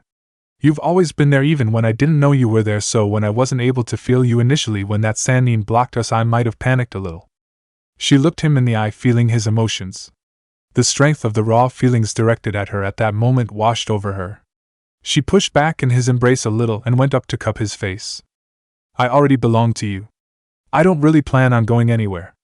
They smiled at each other, sharing in the moment for a good minute as they sat there. It was Naruto who broke the silence. So, how long do you think you will be stuck with the appearance of a child? She blinked as she looked down at herself. Oh, I thought everything had seemed bigger. My chakra is still partially blocked, but I should have more than enough to turn back to my older body. No, it's fine. She jumped a bit at the loudness of his voice. Naruto coughed into his hand as he recollected himself. I mean, it's fine. There isn't a real reason for you to waste your energy after all since you just woke up. She nodded her head at that, but then looked right at him again and narrowed her eyes when she noted that at some point without her noticing his hands had moved down to her rear. You. Are you serious? You may look young, but you still have a great ass. She palmed his face and scrambled away. We are not doing this. She should have considered that exposing her backside to him wouldn't be the best idea, since all she was wearing was a shirt several sizes too big for her, as it only served to spur him on. His eyes slitted and widened in an excited manner as he grabbed her leg and pulled her back to pin her. Struggling makes it worse. Please at least let me grow. Just the tip. It'll only be just the tip. He started breathing hard, scaring her, though she couldn't stop herself from getting aroused as she sported a heavy blush. Calm down at least a little. Ha ha ha ha dash. He stopped mid-laugh as blood and a black substance vomited out of his mouth into the air like a geyser. Naruto. He fell back on the bed as he moaned in pain. She quickly got up and tried to stretch her shirt down over her legs as she grew her body back to her teenage form. Her eyes were misty as she glared at him. Now look what you did. That's what you get for trying to rape me. Can't rape the willing. Only makes really hot role-playing. His retort only earned him a hard kick in his chest, hitting where his main wound had been. Gah! Why would you kick me? I'm injured. Ah, Gomen, I forgot. She cowed and sat down next to him as her ears went down. How could you forget? You just saw me vomit blood 30 seconds ago, how could you forget? Well, you're still alive. He stared hard at her, seeing the corner of her mouth twitch up before she looked away. She was enjoying this. You're making me seriously consider dragging you through the mud by your tail and then tying it to a lightning rod. She paled at the threat, coupled with the fact the chain around her neck reappeared bit by bit, slowly showing he was recovering. She held her tail protectively as she spoke in a nervous voice. If I heal, you'll forgive me, alright? Naruto was still only able to look out of one eye as his body remained bandaged. And I thought you said you were going to heal me? Gomen, I tried, but it's already hard enough with the remains of the seal from that woman being present. Whatever substance she put in your blood also made things difficult. With not enough chakra to safely access for me to just flood your system with and heal you, I have to be more conscious on what I'm doing, and well, eyes are hard. It's fine, don't worry about it. They were standing in an indoor arena with a giant statue of 2 hands and a ram's seal. Naruto looked around to see all the other genin teams who made it, his eyes stopping on the sound team, who flinched upon gaining his eyes, or rather eye. His lone visible eye narrowed at them before sighing and looking forward again. Damn, if I knew this many would pass, I would have just gone on and killed that sound trash. Well, looks like you had a hard time. He sweated lightly as Fu approached him from behind with Yujito. Yujito eyed him as she smelt the faint scent of blood still lingering to him, his blood. With all that talking at the beginning, I thought you would be one of the ones to have the easiest time in the forest, yet you seem to have done the worst of the ones who still passed. Your Uchiha teammate doesn't look too good either. Maybe the number of tails is the only thing he has on us, and everything else about him is lacking? Fu put a finger to her chin as she shrugged at Yujito. The fact that her question was innocent made it worse as Naruto's mood darkened. First off, the exam was a waste of time. Within the first hour I had already scouted out the scroll my team needed. Secondly, these injuries I have, half of them I caused to myself, the other half. Well, I'd like to see you fight a Sannin, and without your partners. He chose the word partner carefully, as there was still the fact that other teams were nearby and some were listening to the conversation. Yujito's eyebrows rose in disbelief. You fought a Sannin? Which one? The only one aligned against the village. Yamada, the Snake Princess? Forgive me if I don't believe you. No way a genin could survive going up against her. Even if said genin is one of us, I just don't see how you could last more than 2 minutes without your partner. Instead of getting angry at Yujito accusing him of lying, he gave his own antagonistic response as he narrowed his eye and smirked. Hey, if that's what you think, then you guys really are weaker than me. Her eyes turned a brighter green with cat-like pupils as she glared at him. The figuratively lightning between them might as well have been visible as their standoff made the other teams nervous from the tension. Fuan quickly moved in front of Yujito, cutting off her line of sight as she clasped Naruto's hand. He blinked at the sudden quick movement as she flashed him a cheery smile. That's great. Now I want to fight you even more if you really are strong. The girl had an inviting, friendly aura about her which contrasted brightly with the general stern slate of Kumonin, at least from what he had read. But the girl moved fast, faster than he had been expecting, and the acceleration was high, so it had caught him off guard. And because he was caught off guard, he would take her a bit more seriously from now on. Well, she does have more tails than the other one. Just because one has more tails doesn't mean they are stronger, my container. What, so the Nanabai isn't deserving of its rank? He saw the image of her shaking her head in his mindscape. He also noted that she was in some kind of humanoid fox form curled up in the grass, but decided to save commenting on that for later. She is strong, definitely. Even if as a bijou she may not have the greatest body for combat, she has what none of us have, which is natural flight, and she's deceptively fast at it. Also, she is naturally armored. Bijou are already very durable, but to add armor on top of that is quite annoying to go up against. She is modeled after insects, so any defenses she has you can assume are of an extreme level. Her armor is thinner than the Sanbai's shell, but is almost as durable and also covers nearly her entire body. My fur is extremely durable along with my hide, way more than you would think, but she still has an edge on me in that regard. With defense, speed, and agility she more than earns her spot as 7. Actually, if she went up against the 8, in a raw fight she would probably win. Their hosts nowadays might change that, however. He scratched his cheek, ignoring his surroundings, as Foot just tilted her head at him, confused at his silence. Yujito, however, figured he was probably having a conversation with his inner beast, so chose to use her time to scout out the remaining genin who passed the second test. Well, damn, so if I do manage to catch her, she would be like a Kevlar punching bag. She's a girl, so not sure how I feel about that. I don't know what that is, but it sounds interesting. Kevlar is a rare, light, yet very durable material being tested by the root that. Never mind, it's not important. So I figured you had another reason for countering me on the issue of tails, right? Well, yes. After all, the Nibi is also here. Her claws are just as effective as mine in my bijou form, only hers are far more retractable than my own, and so can be several times longer than my own, and so the increased range can make up for her smaller size. Her host may also have this benefit, though she's not exactly small. Naruto smirked to himself as he discreetly looked Yujito up and down as she had her back to him now, as his eyes ran along her long legs. Fu started to pout now as she noticed his change of focus, along with the fact he was still ignoring her. Focus. Oh, I am. Naruto. Okay, sorry, continue please. She huffed in discontent but continued nonetheless. While Nibi is lacking in physical strength, and she isn't the fastest as a cat, she is still faster than most of us, and is very agile. Her body is also covered in flames, and so that gives her a type advantage over the Nanabai despite the vast difference in tails. If her host gained any of these things, then she can be dangerous. They both sound fun to fight, actually. What about Gaara? I mean, I saw him use sand. He felt her shrug as she thought about it for a moment. Well, the idiot is made of sand, and so his host can use sand. Nothing really to explain here. Naruto's sweat dropped at her dismissive tone, as it was clear she didn't like the one tail for whatever reason. That's it? There isn't anything else you want to say on that? Well, he's kind of disappointing in terms of power compared to the rest of us. I mean, his body is unstable. He's not physically as strong as the rest of us despite his size because of his unstable body, has a terrible disposition, and he's slow. He takes a while to fight, however, because he is sand and uses sand. His defense and regeneration is very high, and in his element is where he's most dangerous. But he's still slow. Also, because he is sand, he's weak against water. Though either of us use water or liquids, that makes him even weaker towards the tails of 3, 5, 6, and 8.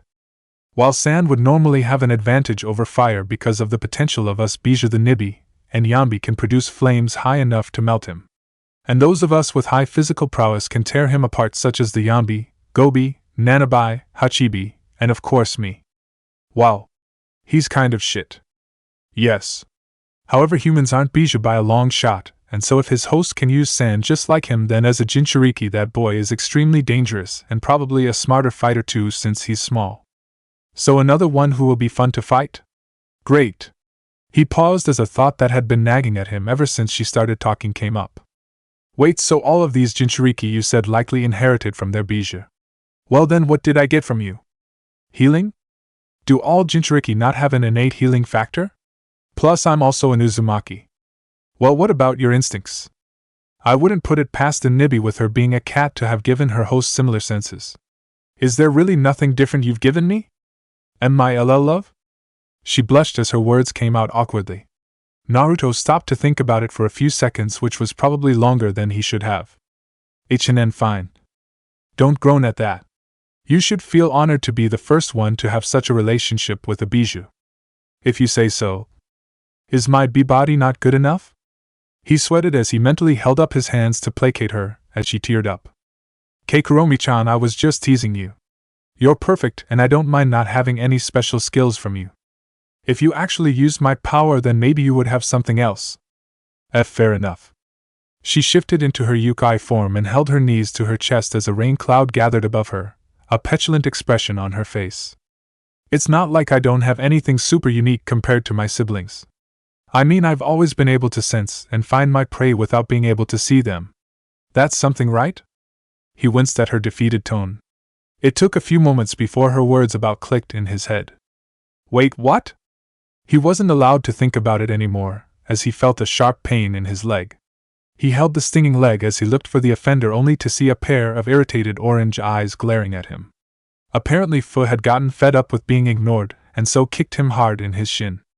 During that time the other genin and shinobi had gathered. Anko appeared in front of them demanding attention and quiet as all conversation stopped. As she started to explain the next phase of the test and how it would consist of preliminaries because of the high number of those who passed, his nose twitched. He felt his body pulse as he gripped at his chest in pain. The scent he picked up was that of the snake woman, and it was coming from Anko. Some noticed him in pain and looked at him in concern.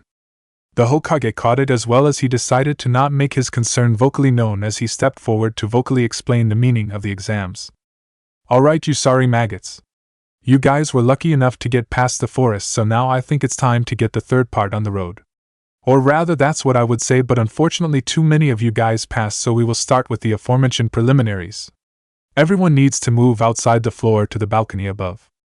Only the contestants called on the screen will come down to the floor, and other than the referee or an official of equal level in this setting can be down here as well. While our official statement is that we don't encourage killing, really anything goes. We have an uneven number this time, so one of you will end up fighting one of the winners of the previous matches if there are any still able to fight at top condition. If not, then they will be passed on with the rest of the winners to the finals. Everyone split up to go meet with their respective senseis and stand up on the balconies around the central arena. Kakashi was honestly surprised to see the state Naruto was in. Frankly, all of his genin received varying degrees of damage from the test. It was like the stronger they were, the more they were injured, and with Naruto looking like he came back from being half dead.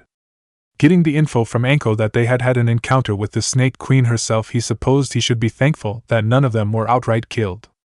I guess it goes without saying that you have no intention of stopping from finishing the exams now, do you? Naruto's only uncovered eye shifted to look at his now fellow Cyclops before he started laughing. Haha, yeah, I'm not stopping that easily. You were lucky that you and Sasuke had a couple days to rest.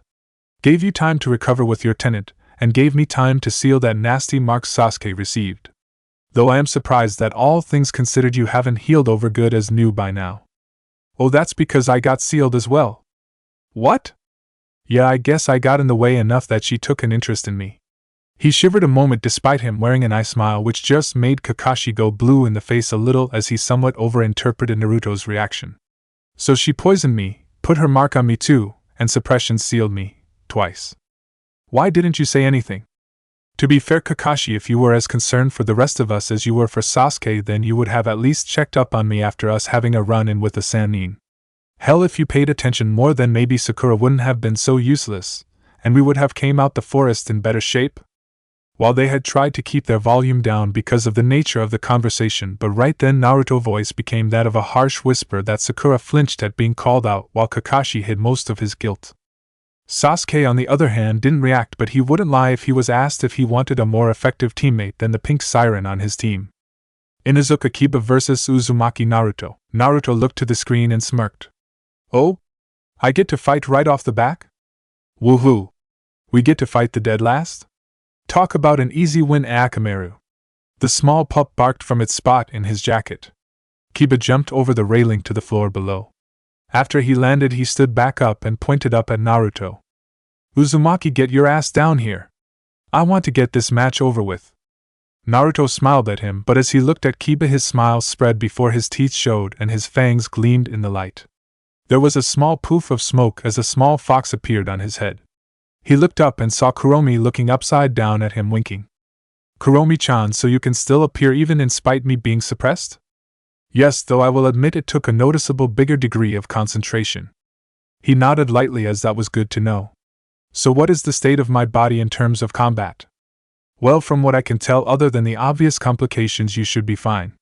Your physical performance is back to around 100%, your chakra capacity, however, is around 70%, and your general control of it is at around 50%, give or take. He smirked as he too jumped over the railing in a spinning backflip. The rookies all were startled as he almost touched the ceiling with his feet as he looked straight down at Kiba from high up. Those that grew up with him in the academy didn't think he was capable of such graceful displays of showing off. He landed on the ground the necessary distance away from Kiba, kicking up only a little dust but otherwise having a fairly quiet landing, surprisingly. Kuromi's claws were digging into his scalp somewhat painfully as she had been forced to hold on for dear life during his unexpected stunt. He reacted up with his unbandaged arm to pet her in a calming manner. The sickly-looking special Jonin Hate walked up between the two somewhat wild-looking genin. He coughed into his hand before speaking. Alright, now for the first match we will have Inuzuka Kiba vs Uzumaki Naruto. The red-eyed beauty that was Kiba's sensei, Kurenai, looked over at Kakashi from her spot with the rest of her genin. She wore a stern expression in anticipation of the match. Sorry Kakashi, but it looks like your team will be having the first loss of the preliminaries. Sasuke scoffed as if she had just said the dumbest thing he ever heard. Well, not the dumbest, as Sakura has said worst. Kurenai looked like she was about to address Sasuke's response before Kakashi spoke up. I wouldn't be too sure, Kurenai. That genin of mine is a self-proclaimed ultimate weapon. This isn't a joke, Kakashi. Kiba put down Akamaru at his side as they got ready to fight. Naruto stared at the puppy for a second before shifting to his master. Kiba, I really don't want to kill your dog. The Inuzuka jerked at his words before quickly recovering. As if you could even bite at mine or Akamaru's heels, you deadbeat trash. But I was being serious, Kiba? What do you mean, dash? I tend to favor animals, specifically those that are felines or canines, and especially those that have traits of both. Kuromi bit down on his ear playfully before jumping off him and walking away with her tail waving about. Naruto's eyes lightened from their deep blues to near white like the moon as his pupils slitted. I don't want to kill the pup, but a runt like you. Konoha nin or not, in this court where I am allowed to kill, I can care less about you living. The dark presence around him made Kiba sweat lightly as some of them gasped. To threaten one of your own even in the face of your Kage was a bold move and a serious one.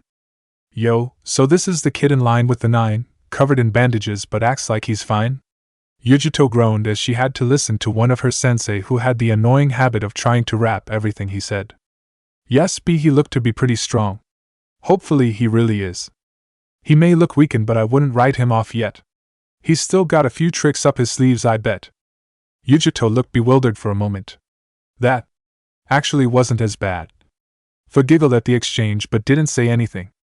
Gaara meanwhile just narrowed his eyes at Naruto in anticipation. Well, if there is nothing else, then you two may begin. Hate swung his hand down, starting the match. Naruto didn't move from his spot as Kiba formed a hand sign before dropping to all fours. All fours! Let's go! Kiba's appearance became more feral as he expelled chakra. Quicker than many of the genin, he burst forward at a great speed. Moments later, he hit Naruto's abdominals with his elbow, using his momentum to increase the impact. There was the heavy thump as a small amount of dust was blown away. Hey, you couldn't even dodge. Kiba's smirk died as Naruto had not reacted, standing there with his hands still in his pockets. Kiba jumped back to get space as he held his arm to stop it shaking as it stung a little. Damn, what is your body made of? You know, I'm not exactly sure at this point. The seasoned ninja in the room were a little more attentive now, as you didn't usually see a genin purposefully tank a blow, and then not react at all to it. Are you done 'cause you hit like a bitch? Kiba's pupils narrowed at that as he growled loudly. Gur, how about I skin you alive? Kiba ran back at him with a furious rage.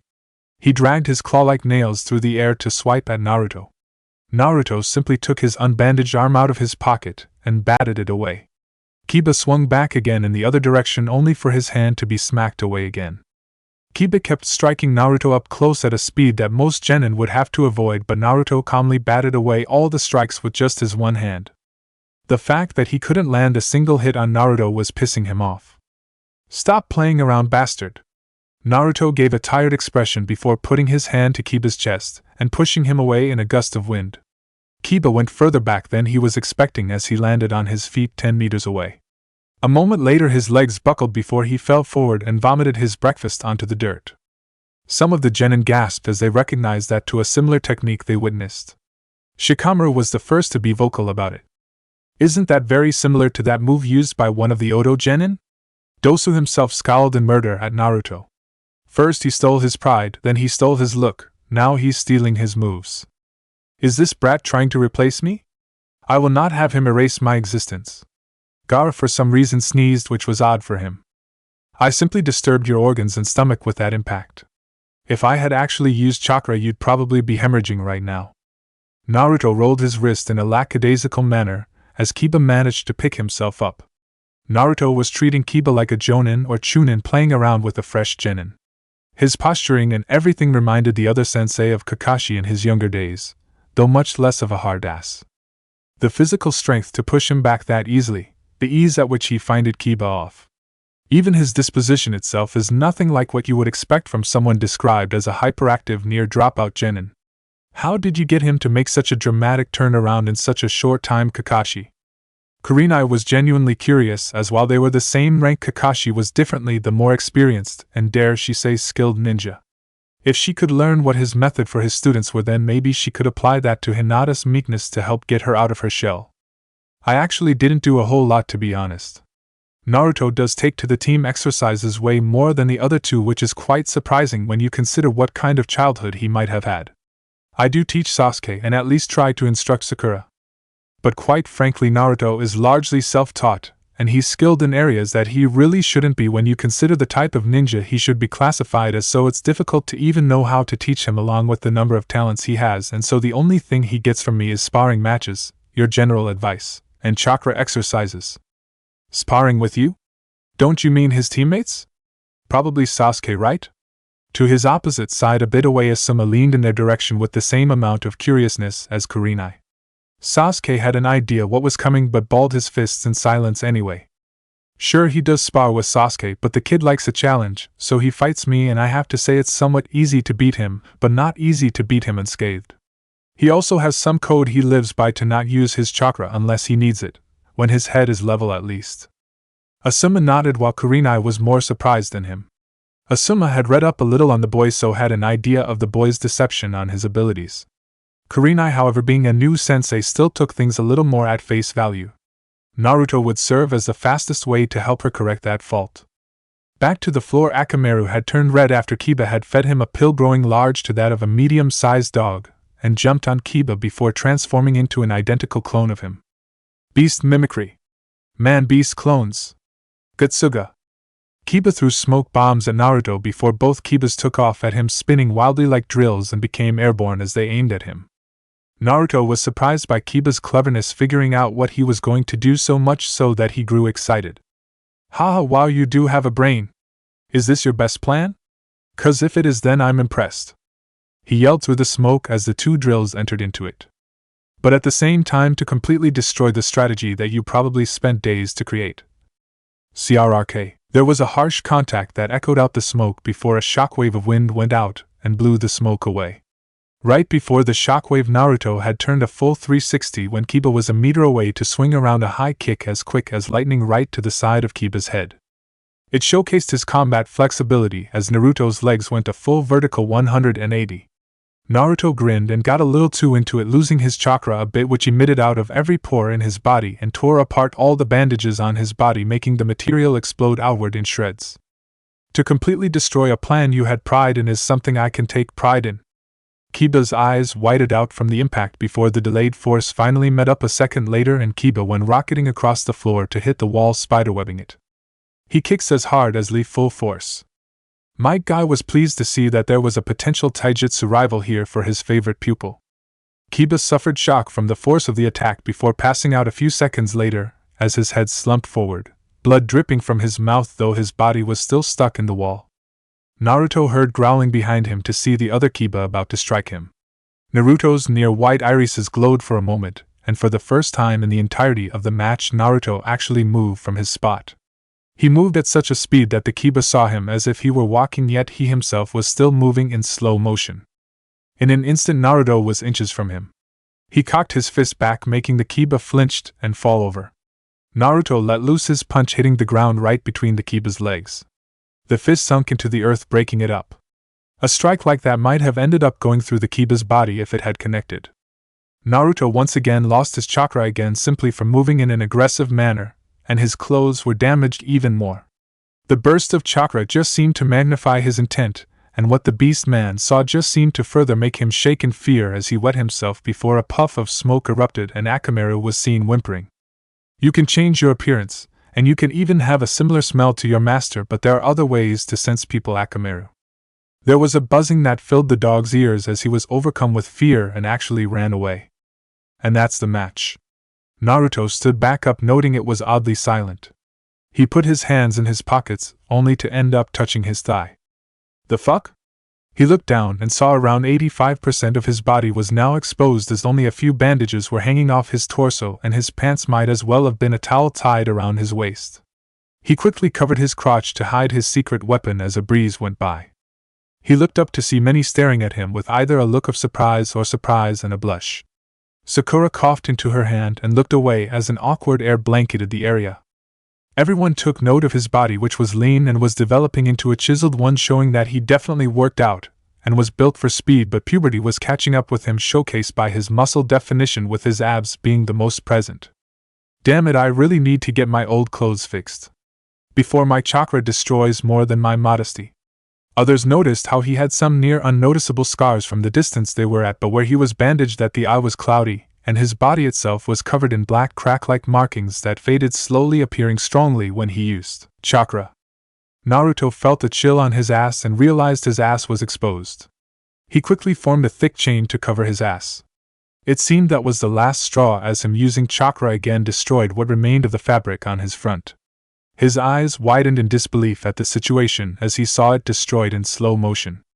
He quickly expanded his chain and had it wrapped completely around his waist, but the damage had been done as everyone saw what he was packing.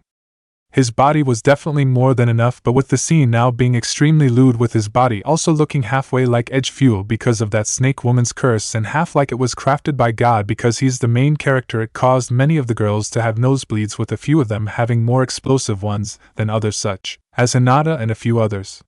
Actually, Hinata outright fainted. Even Kurenai had a blush spread over her porcelain skin. Looks like I underestimated him greatly.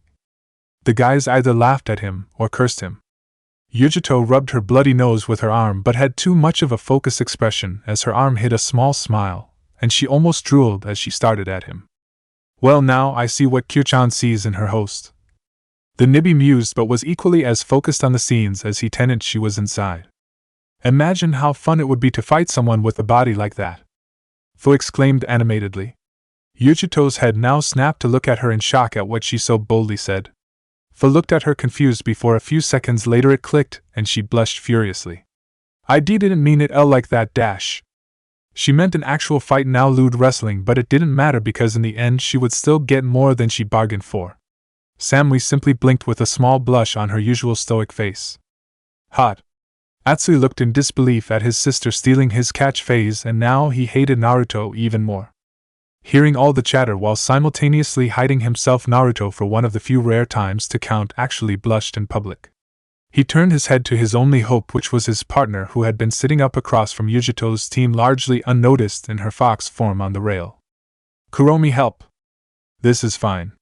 He could see her face in his head with a blush spreading over it, and a sly grin. Create clothes for me before this becomes a problem. I don't see a problem at all. Kuromi! She would pay for this. If only his chains used wasn't so selective right now. Chapter 11, End of Prelims. Come on, love, it was just a joke. Kuromi tried to sound apologetic, but her expression was one that was full of mirth. He refused to look at her, which she found oddly cute as Naruto pouted. The seal that damned snake woman had put upon his body had almost been completely destroyed, which allowed her to begin healing him faster. After that, his body would probably get rid of that cursed seal itself on its own. It took some time for him to both fix his body but to this extent, but also find another set of clothes.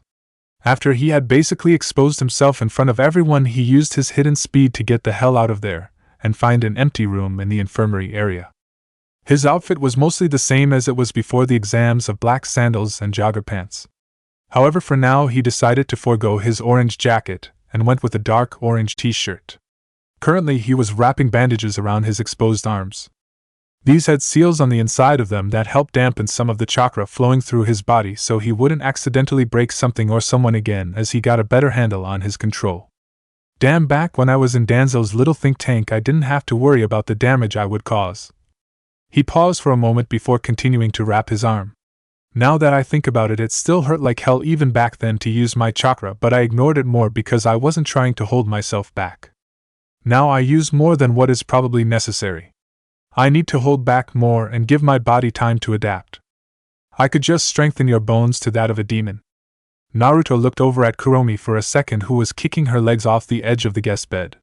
He shrugged her off and went back to his thoughts. I guess more chakra exercises could help. Don't ignore me like that. She grabbed him by his shirt and actually held him off the ground as she cried at him. Having a bijuu's power denied when offered was a blow to their pride. He weakly held up his hands in surrender as she let him back down. Sorry, Kuromi, but I want to see how far I can get on my own power, remember? Besides, my body is adapting to my chakra the more that I use it anyway. Yeah, and you wouldn't be so bad off if you didn't let some random swordsman break off parts of the cursed metal of his sword off in your body. I'd hardly call Zabuza just some any swordsman. He was a legend. You can give me that at least. She rolled her eyes, not really caring. Fine. But now you have metal that reacts to blood but now also mutates to your chakra. I can heal injuries, but that metal acts as a virus that I can't heal. So you really are on your own with how you deal with that if you aren't going to let me strengthen your body. I'll be alright. He smirked, not really caring, as he was pretty sure he would be fine. As he made his way to the door, Kuromi sighed before jumping at him, turning into a fox and wrapping herself around his neck. They had been gone for around an hour, both to heal his body more than it was prior to the match with Kiba, but also to get more clothes. He had not expected that in that time most of the matches would be done. He couldn't outright tell who all won when he re-entered the room, but for some it was pretty obvious. He already knew Sakura lost, that was a given. Her injuries weren't even that significant. He looked over at Ino, seeing her in a similar state. She probably lost her match too. Wait a minute. He looked from Ino to Sakura a few times before deadpanning. They fought each other, didn't they? I'm not backing down. Naruto's ear twitched at the sound of the surprisingly loud voice he knew belonged to someone he knew was pretty meek. Remembering there were still a few fights left, he looked down to see Hinata in a dangerous spar with her cousin Neji. Hinata was actually meeting him blow for blow as they parried each other while simultaneously sending out their own strikes only to be deflected. Their style was juken, so all one needed was even just a slight contact with the opponent's body to see results. Well, Hinata. Kuromi looked down at the two wide-eyed cousins and had her, virtually not there, fox eyebrows raised as she hummed in approval. Oh? Those eyes take me back. That girl seems to be doing better than you expected, Naruto-kun? He shook his head a bit. I knew she had talent, the issue was that shell she keeps herself and kept her from ever really showing it. Oh, you're finally back? He already knew they were amongst the first to notice him from the moment he entered the room because of his sense. He turned to greet Yujito and Fu, but his words fell short from their expressions. Yujito's mouth kept twitching as if not to laugh before her eyes kept trying to not look at his crotch, causing a light shade of red to dust her cheeks. Fu, on the other hand, couldn't make eye contact really, as she had a much deeper blush on her face. She kept mumbling something about wanting to have a safe fight.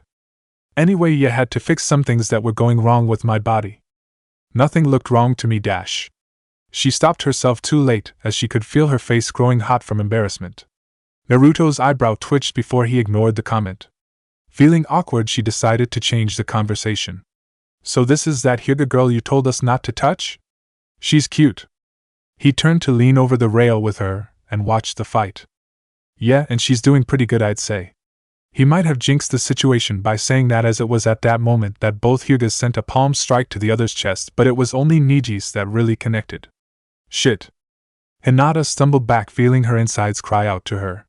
She lurched and covered her mouth as she coughed out a notable amount of blood. It's over now, just give up.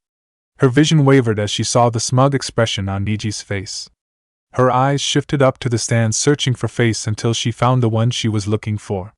Naruto gave her a thumbs up and smiled brightly. Come on, Hinata, you've been doing so well, you ain't gonna let one hit take you out, are you? Everyone looked at him in surprise, both by his sudden voice over everyone else's, but also because he was giving such clear encouragement. It appeared Hinata was surprised as well, but that one act seemed to ignite a fire in her, as she re-strengthened her Byakugan and furrowed her brow at Neji with a fierce expression. A sight that startled him and everyone that knew her. I will show everyone that I too have what it takes to be strong. She said it all without a stutter, as she charged at Neji, ignoring her injuries. Her increase in speed caught him off guard, and that cost him as he took a strike to one of the points in his arm. Neji may have had the skill and speed over her, but the main difference in why he so outclassed Hinata prior was due to the fact that she did not attack with any kind of vicious or killing intent behind her strikes, which is what made a shinobi effective. But that changed now as she stabbed her hands at him quicker while still retaining the fluidity that was unique to her. Kurenai was surprised by the sudden burst from Hinata, and while fearing for her health was still proud to see the girl still giving it her all. However, she was already injured and Neji the more skilled, and so one slip up in the space between her wild strikes was all he needed to land a clean hit to her chin. The blow snapped her head back as she stumbled. She saw it coming, so was able to send chakra through the tenketsu in her chin to counter most of his chakra strike. Her being able to do that so quickly was a testament of both her heritage and skill as a Hyuga. It is your fate to lose here. You struggling will just make it worse. It was at that moment that her injuries worsened as she coughed up more blood. The sight of it caused several in the stands to cry out. The moment Hinata dropped her arms, the proctor called the match, as it was clear she would not be able to continue much longer or risk dying. Neji smirked victoriously, but Hinata caught herself before she fell. You accept me to give up? J, just because things are hard and because it doesn't look like things will see change anyway, that I should give up and cry about it. Sorry Neji Nizan, but I'm not like you. More veins bulged around Neji's eyes, showing his anger, as he charged Hinata with the intent to kill. Neji, stop, the match is over. Guy yelled out, but Neji wasn't hearing him anymore. There was an explosion of dust as several bodies moved to stop him. In seconds the situation was back under control as Hinata was being held by Kurenai in support. Guy held his arms out as he stood in front of Neji, blocking him. Seeing his sensei in the way made him stop, but he sensed a struggle going on behind him. Enko, Hate, and Kakashi were all restraining Naruto. Kakashi had him in a headlock while Hate had a kunai pointed to him. Enko was trying to hold back his arm that was pointed out towards the back of Neji's head. He struggled against the bodies, making the three Jonin-class shinobi sweat a little as Naruto's arms slowly inched towards Neji's head slowly. Damn it, Gaki, calm down. Naruto's canines bared as his mouth twitched into a dark grin, and he kept pushing. See, come on, just a little more. I just want to pat his head, is all. Only Kakashi had a more exact idea of what would happen if Naruto made contact with Neji from experience working with him, but that didn't matter. With the killing intent Naruto was giving off as his pupils slitted, it was pretty clear what his intentions were. Neji backed up when he saw the scene behind him to get some space between him and Naruto. That is enough. The echoed voice of Hiruzen over everyone cowed the scene before them. As everyone went silent, the Hokage nodded to Hate. The man coughed in his hand before speaking with a wave of seriousness before someone got killed. The match is over and has been decided. Hyuga Neji has been deemed the winner. However, if any further actions are taken against Hyuga Hinata, it will result in his disqualification and detainment. Uzumaki Naruto, the same goes for you if you seek further action against Neji at this time. Neji scoffed before walking away. Guy frowned as he watched him go. He gave a short bow of apology to everyone before going back up to the stands. Naruto, as if flipping a switch, let out a long breath, deflating his aggression as his muscles relaxed and his intent vanished. Alright, I'm fine. Kakashi and Enko let go of him at that point. Naruto held his wrist a little as he hid his real emotions well, but spoke loud enough for Neji to still hear. I mean, the match was fair, right? So I won't bitch about the results. But you tried to go even further. So when we fight, and we will someday, I will remember this. There was no spoken threat or promise in his words, but Neji still felt a chill down his spine. The three Jinchuriki in the room all took note of the scene for reference. He does seem to be a bit protective of the Hyuga girl. Hate got everyone's attention again as he continued the exams. Okay, it's time we had the last match. The match, however, is one that Genin Rock Lee wins by default. Because of our odd number, he moves on to the third phase automatically. What? Rock Lee shouted from over the rails. I cannot accept this. The other Genin blinked at him in confusion. Eh? Rock Lee jumped down to the center and shook his fists. I cannot accept that I have passed on to the next test without any display of my skill set. I cannot in right mind feel right about this if I was not allowed to test myself and show my youth just like everyone else. It doesn't matter what you want, you passed anyway. Hate coughed out, causing Lee to comically cry on the ground how it wasn't fair, which only served to piss off some of the genin in the room who had lost their matches but were still conscious. Naruto, who was halfway to making his way back to the stairs, stopped his step and had a mischievous look on his face. He turned around and gave a disarming smile. So you want to prove yourself as well and don't feel you deserve to be here if you get by without doing so as well? Lee looked up at him and nodded his head rapidly. Yes. That is true. Kakashi glanced back at Naruto, wondering what he was up to. Naruto held out a hand as he continued. Well then, how about you have a friendly match with me? I'll take you on right now. Uzumaki, you are pushing it. This is not a place for unsanctioned matches. It would be better to do it on your own time. Hate groaned out as he was getting a little annoyed now. Now, I think this may be an excellent idea. Naruto didn't even have to look up at the Hokage's seat to recognize the voice as everyone's head snapped up to look there. Hiruzen looked back and sighed as Danzo emerged from the shadows. Can't you just sit in on these events normally? You are too old for this shit. I agree with the interests of Gai-san's disciple. It should be that those that have succeeded in making it to the final phase of the exams have adequately displayed that they have what it takes to be there, to potentially be Chunin. Without seeing even a preliminary match with the young Rock Lee, we have no way of knowing if he even has the skill set to justify his worth of even being put on display at the stadium. Hiruzen stroked his beard as he nodded at what Danzo said. I suppose I can agree with that as well. However, the decision to have a friendly spar with Naruto ultimately goes to Rock Lee. He discreetly gave an exasperated look towards Danzo and whispered, It's clear you are showing favoritism towards Naruto-kun. Not favoritism, but rather correcting this system. Me doing so just happens to work favorably for him. Besides, a child should be favored at least a few times in their life. But this never happened because by you wanting him to have no special treatment, you left him without someone to raise him, and so he was left worse off than even a normal kid. If anything, you owe him a debt far more than me. Hiruzen winced hard as Danzo drilled him. So Lee, how about it? Want to fight me? Yosh! That made Naruto happy but tried to slow him down a little. Rock Lee, just so you know, you can choose not to fight Uzumaki, and you will still go on to the third phase. You will also get the month to train to make sure you are ready. However, if you fight here and now, you risk exposing your skills to your competition. This goes for both of you. Also, if you do not perform well enough, Rock Lee, you could potentially forfeit your right to continue in the exams. I understand and I accept those terms. Now, Naruto-kun, let us do battle. Lee slid into his Goken stance. Naruto put his hands in his pockets and bounced on the balls of his feet. Lee looked at him, and seeing his confusing, Naruto answered his unspoken question. I'm not going to try that much against you if you aren't worth it. Do not underestimate me. Lee took off straight at Naruto. He shifted and sent a solid punch into Naruto's chest faster than most of the genin in the room could move. It went straight through Naruto, making his eyes widen in shock as the afterimage faded to show Naruto turned and leaning to the side, barely avoiding the strike. Naruto whistled at the punch. While not bad at all. Lee turned back and threw another punch at Naruto, only for Naruto to turn out of the way once again at the last second. Lee returned again, and this time did a strong assault of fists.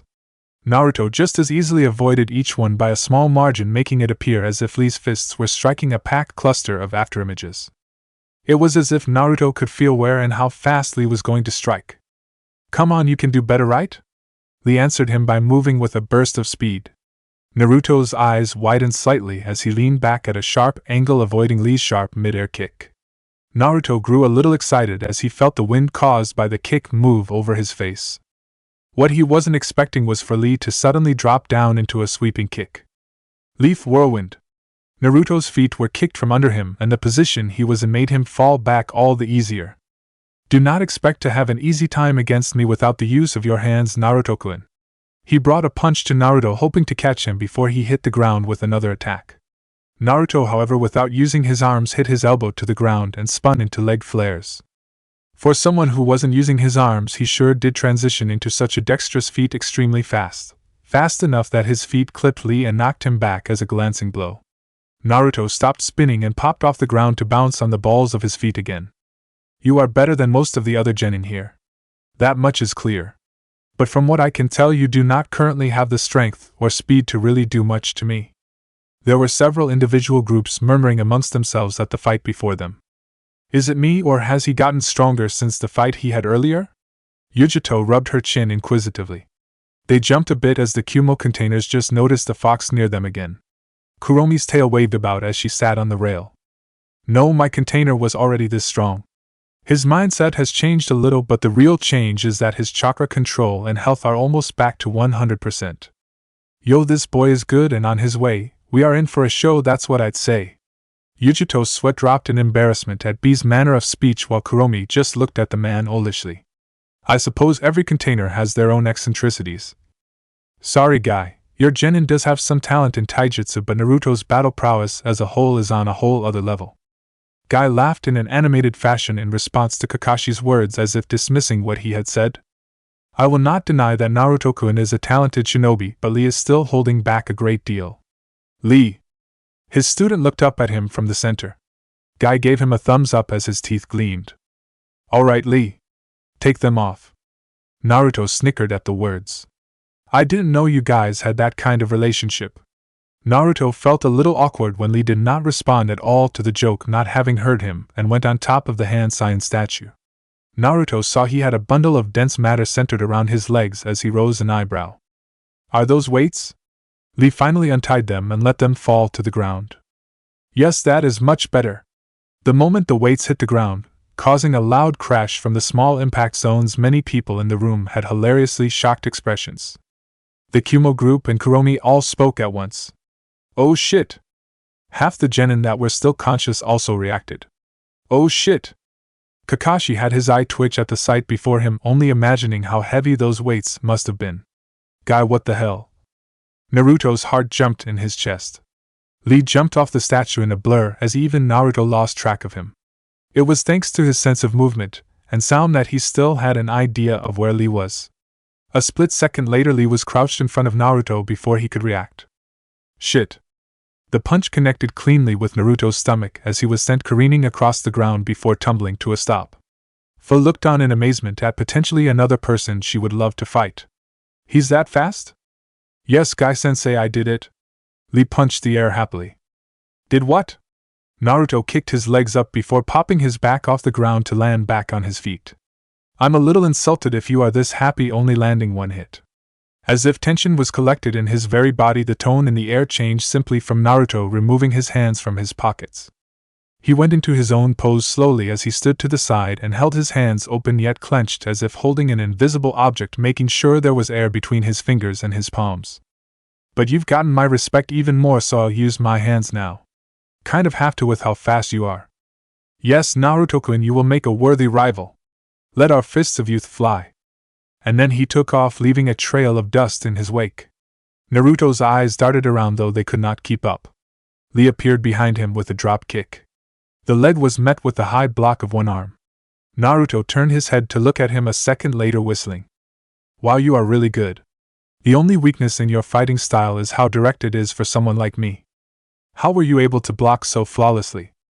Well, I can feel the movement and sound around me in every direction. Kind of paints a picture in my head, but not quite. Naruto spun around, causing his blocking arm to throw Lee off balance. As Lee was twisted in midair, Naruto did a sudden palm thrust into his stomach, making him buckle over before this time it was he who was sent flying away. An excellent counter! Lee ran at Naruto again, and Naruto responded by sliding back into his stance. A punch came for the side of Naruto's head, only for a palm to smack it down, and Lee ran again, blurring out of sight. A kick came from the opposite side for his hip. Naruto's side flipped out of the way while swinging out his arms, catching Lee's side and batting him away. Trying to get him off balance, Lee dashed again the moment he landed on the ground, already on Naruto the moment Naruto touched down. Naruto didn't miss a beat, however, as he pivoted on his foot, spinning into a roundhouse kick. While he could track Lee just fine, the instance of having a high-speed battle like this was not something either of them were widely used to. Lee a bit more so, since he had more experience as a genin and had a sensei who was a speed demon along with a Hyuga on his team. Because of this, Naruto was the one that was more surprised when his kick was met by Lee's own. The collision of the two legs meeting each other at the heel cratered the ground as a shockwave went out. It was bad enough that the bulk of the genin could not follow the series of exchanges that had just happened. Up in the stands, Sasuke scowled in anger as his Sharingan blazed. He could follow them with his eyes, but he knew he would not have lasted as long as Naruto had in that fight. His body simply was not fast enough or durable enough. If only he were stronger, but at this rate it seemed as if more and more people who were just genin like he was were passing him up. Back at the fight, Naruto grimaced as he knew the results of the clash the moment their feet connected. D-damn, I was not expecting him to have so much momentum behind his kick. Naruto's grounded heel of his other foot dug into the dirt as it slid back until finally Naruto was knocked away. His back hit the ground once before he rebounded and slid back on his feet. He felt a sting in his leg from blocking an unexpected amount of force that was Lee. But the fact that someone my age can still surprise me repeatedly like this. For something like this in the heat of battle. This is. Naruto's canines showed as he couldn't hold back the wild grin spreading about his face. Exhilarating. Before Naruto could even touch down, good Lee pursued him again and kicked him up under his chin. Naruto, even in his unright mind, instinctively reacted fast enough to cross his arms into a block. The force of it still sent him into the air. Once again, Naruto was not expecting Lee to jump up in the air after him repeatedly stomping him upwards. He was pretty sure some bruises would form on his arms later from blocking the barrage of kicks that lifted him higher and higher into the air. Here we go! A trail of bandages funneled around Naruto before binding him up like a cocoon. Lee appeared behind him and held on before forcing them to rotate like a drill. Primary Lotus! Naruto panicked a bit as Lee had gotten him. How did he suddenly get so much stronger? Lee brought Naruto down without restraint, flipping off of him right before Naruto impacted into the ground. The ground was broken apart by the crash. The Hokage and some of the other Jonin's sweat dropped awkwardly. Did they forget this was a spar? Lee panted in exhaustion, waiting for the dust to settle and see the results of his finishing move. There was coughing as a figure silhouette could be seen through the kicked-up dirt. Guy let out a breath of relief seeing that Naruto had survived the attack. Wouldn't be good to kill a comrade in just a test match. Swinging his arm out, Naruto dispersed the dust around him in a clean motion. His shirt had some tears in it, and he was scuffed up, but the notable injury was where he was bleeding down the side of his head. His eyes were shadowed as he wobbled for a second. He brought his outstretched arm back to his face and held it as he grinned. Naruto brought his hand down and held both arms out as Chakra started to jump about his hands and arms. Yes, this is what I wanted. The blues in his eyes slowly started to lighten, getting closer and closer to white as the chain around his neck started to fall apart. His hair flared wildly as translucent chakra started to flow off his body in erratic waves. Give me everything you got. He took off the ground, the simple action creating a shallow crater causing people to bug out. I just realized it's only now that he started using his chakra in this fight. How much are you restraining yourself, Naruto? Kakashi watched his student, who he had hardly even taught, in disbelief. Hiruzen quickly singled as he wanted to save his genin. Hinata quickly motioned his hand and spoke up. The match is over. Cease. Lee almost had a heart attack as right at that final word Naruto was on him with his hand inches from his face. Naruto, however, also heard the announcement, and both obeyed and lost his balance at the same time. What? He tripped past Lee and traveled a good distance before he hit the wall face first. He slowly slid down it to lay on the ground as he held his face, groaning in pain. Some of the watching ninja winced at that face plant. Hade felt bad for the kid as he awkwardly coughed into his hand before speaking. Well, this skirmish is over. Genin Rock Lee has proven himself well enough, and we can have you both potentially killing each other in a match that only had the purpose of showcasing skill. Naruto was a bit pissed as it was like he just got seriously cock-blocked, but he would get over it. Lee forgetting his fatigue threw his hands to the air. Yes, I did it. Now many of the genin didn't want to fight Lee or Naruto. The strongest, however, and the Jinchuriki knew what the threats were. Gaara was feeling the smallest amounts of fear. The speed they displayed. Would they be faster than my shield of sand can protect against? Damn it, I wanted to see more of that fight, Yugine. Fu bit her thumb in frustration as they had a feeling that fight was just getting started. You and me both, Fu. But now we know for sure that he should be taken seriously. This Lee guy is also someone to watch out for with that speed. Especially if he had any more trumps under his belt like I'm sure Naruto did. Okay. Now for all genin who passed their matches, we will have the matchups for the third phase announced. The genin all came down to the center. Naruto's eyes instantly locked onto Neji for a second, making the man flinch subconsciously without even looking at him. As the other genin came down, many looked at him in a different light, or were wary of him. Kuromi jumped down from the rails to land on his head, causing him to stumble in his step. Kuromi? She moved down to his shoulder and started licking at the side of head where he had been bleeding. Seeing what she was doing caused him to chuckle. She was really playing the part of just an affectionate animal. To those that knew her identity, they were spazzing out. Gaara, Fu, and Yujito all visibly recoiled from the screams in their heads. What has happened to her? And Nibi, can you dial down the volume a bit, please? Yujito mentally wailed as her inner cat assaulted her inner ears. The screen up on the wall turned on, showing all the first round matches. Uzumaki Naruto vs Hyuga Neji. Naruto's eyes glowed dramatically as his head snapped to look over at Neji, making him nervous. Rock Lee vs Uchiha Sasuke. Sasuke smirked at getting a rematch, while Lee was just happy at the prospect of testing himself against another shinobi seen as a genius in front of everyone. Though he would have rather faced another shinobi of hard work like Naruto, and wanted to have a complete match with him. Fu vs Aburame Shino. Yujito vs Kankuro. Temari vs Naresh Shikamaru. Samui vs Gaara. Cool. That's what she said, but mentally Samui was a little downtrodden and a bit apprehensive. She had to face her brother, and just barely won, but she already knew that she was one of the least important fighters in the third phase, and Gaara was not one she was looking forward to facing.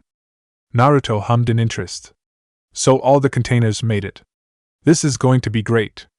He walked off as all he needed to see was who everyone was facing.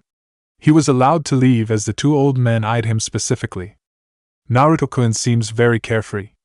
Hiruzen chuckled as he held his beard. Danzo simply nodded before he brought up an issue he had. On another matter, I'm sure you are aware that there are 4 different hosts in the third phase of the exams now? The third Hokage nodded his head as he did in fact know, and it was pretty obvious, as well as may of the Jinchuriki other than the hosts of the QB displayed more obvious traits, signifying their beast. If all lines up and they win their matches, we should try to match up as many of them together as possible. It would be the best way to showcase our military might as well as give the daimyo and other endorsers the most appealing show. Hiruzen's eyebrow rose a little. That is a very intriguing idea. Yes, very intriguing indeed. Naruto made it to his apartment pretty easily. With a series of shunshin, he got back from the forest in around 5 minutes. He closed his door slowly and sighed. Kuromi entered her Hanyu form and spun around happily. Naruto completely broke the remainders of the seal the snake woman had put on him during his fight against the bull-headed boy. Now she could form her body in the real world just as easily as she could prior to the exams. Naruto let out a long breath of hot air, still feeling the effects of not being able to finish his fight with Lee. Now he had all this pent-up energy. It was at that point he realized he was staring at Kuromi's ass. Kuromi shivered as she suddenly felt an ominous feeling. She looked back confused and saw Naruto locking the door of his apartment. Naruto? He wordlessly moved over to the windows and closed the curtains. Are you alright? He cracked his neck and stood there for a moment. A second later the chain around his neck shattered and his head turned sharply to look back at her with glowing white eyes. She looked down and saw his pants forming a pretty steep tent. She held her tail as his voice came out a little shakily. See, can you at least calm down? I'll be calm by the time I'm done. There was no escape for her, as he slowly stalked forward to his prize, and all she knew for the rest of the day was a pleasurable hell. Chapter 12. Time to train. Kakashi had intended to speak with Naruto after the results of the prelims, but the kid had gone off and disappeared before anyone could stop him. Seeing as how Naruto had worked himself a lot compared to most of the others, the Jonin decided to just let him rest and see him tomorrow. He made it to the district where Naruto lived. He already knew that his student lived in a poor neighborhood, as the area could use a good facelift from its deteriorated streets to the stained walls on homes. Standing at Naruto's small apartment complex, he noted that it was a bit in better shape than he expected. Was not much to mention regardless, however. He knocked on the door. He knew the occupant of the home heard him, as Naruto's chakra was like a beacon when he wasn't trying to hide it. He patiently waited for around a minute until finally the door opened. Naruto's eyes were almost closed, showing he had been sleeping and wasn't wearing a shirt. What got Kakashi on guard was the fact that Naruto was holding a kunai in his other hand, and from the traces of killing intent he could tell he had been ready to use it. Naruto's eyes opened fully when he recognized who was at his home. "Oh Kakashi, what's up?" Kakashi looked at him as he pocketed his kunai before his eyes glanced around what he could see in the home. It looked fairly spacious and the hallway was pretty tidy. It's nicer in here than I expected." "Naruto-kun, who's at the door?" Naruto visibly flinched as Kakashi's eyes widened. A feminine voice with a tone as rich and sweet as warm honey echoed through the halls. Kuromi poked her head out of a door to look down the hall at them curiously. Kakashi's jaw dropped. In his student's home was some gorgeous redhead with deep red eyes brought out by her thick dark eyelashes and slight tan, making her look quite exotic. It was also clear that nature had been kind to her body, which was hardly kept modest by the bedsheets she held to her body as she peeked out at them. She tilted her head in confusion as Kakashi started to stutter. "Yeah, this is... And Naruto, who is TT the dash?" Naruto quickly pushed him out the door as they left the apartment. Naruto quickly closed the door and locked it before taking a deep breath and turning to Kakashi with a disarming smile. "So you wanted to talk to me about something? And Naruto, who was that?" Naruto's eye twitched as he looked a little annoyed. He knew Kuromi made that situation awkward on purpose. "Don't worry about it. Now why are you here?" Kakashi decided to let it go as he got to the business of why he was here. "Well, you already know you have 1 month to train for the 3rd phase of the exams. Make sure you take advantage of it. I will be training Sasuke to face Rock Lee, so I won't be able to divert much time to helping you specifically, especially since you might face each other in the exams." He nodded his head as Kakashi would not have been able to help him specifically a whole lot for what he had planned anyway. "That reminds me. You are familiar with Gai-san, right?" The Jonin nodded, having an idea of what the kid was going to ask. "When I fought Lee, even after he removed his weights at one point, he seemed to grow several times faster and a bit strong. From what I could tell from my senses, it was like his body just shot back up to 100% and his chakra flow increased a little." "Oh, so you did catch that. What Lee did is something Guy is known for, which are the 8 gates." Naruto's eyes widened. "Oh, I've read about that. Then I suppose you already know what happens when all 8 are opened. Guy's lack of reaction when they open the first one against you may show that Lee can open quite a few more than that, which means his body was at least accustomed enough to go that far without much damage. With how fast and strong he already was, if he were to open these gates, who knows how I would have fought that. Do you really believe Sasuke can beat Rock Lee? Who knows? I can only hope. If not, then you may have your work cut out for you. Taijutsu takes time to master to Lee's level, but he wasn't much of a prodigy either, so what Guy will likely do will probably work on the way he fights, but also so that he can last in the gates longer. This would strengthen his body even more. I can't wait then. I've been holding back quite a bit, and have some things I already plan to work on." "Well, you seem to not have any concerns about training then, so I'll leave you to it. I'm sure Danzo probably would be more useful than I would be." Naruto wasn't surprised by Kakashi mentioning Danzo, as he would have expected him to know by now anyway. That and Danzo was visibly aiding the Hokage more than he used to. It made it easier to pass his name around. Kakashi waved off Naruto and walked off. He didn't get far before he turned around and gave Naruto a thumbs up with a nice smile. "Oh, and good job."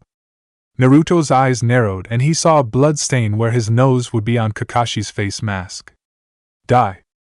Kuromi watched him go from her window with a peaceful smile. These oddly peaceful times where she could just laze about a home and just enjoy life and quiet was something she had no memory of ever experiencing. The things Naruto had done for her, from accepting her, to preparing to free her and giving her as much freedom as he could even before he released her. The love, the understanding, he was her friend and her lover. To her, Naruto and all he had given her had a value that was immeasurable. giving her a debt that she could only hope to repay and return his affections. Her smile fell as she lost a little of the light her eyes had gained over the past months. But do I really deserve any of this? My contain has given so much both voluntarily and involuntarily. I am the reason he is alone, yet what have I to give him? He only accepts the healing of my powers on occasion, and nothing else. Other than that, all I can give him is my body. She gave a dry laugh as she continued to depress herself. How droll that this one selfish fox cannot seem to give her own selfless container anything that does not benefit herself as well in some way. She took a moment to look around at the apartment of her host. It was quite spacious for one person, and could only imagine how it must have been for Naruto to grow up alone in such a home. It would have been perfect for a small family to take up shelter in, and she would have not been opposed to sharing the home with another family of her Naruto, but she wouldn't complain or mention it first. After all, she was the reason he was alone. Naruto was at a public hot spring for both the purpose of relaxation as well as training. Currently he was sitting on the ground next to the water, clad in only a towel around his waist.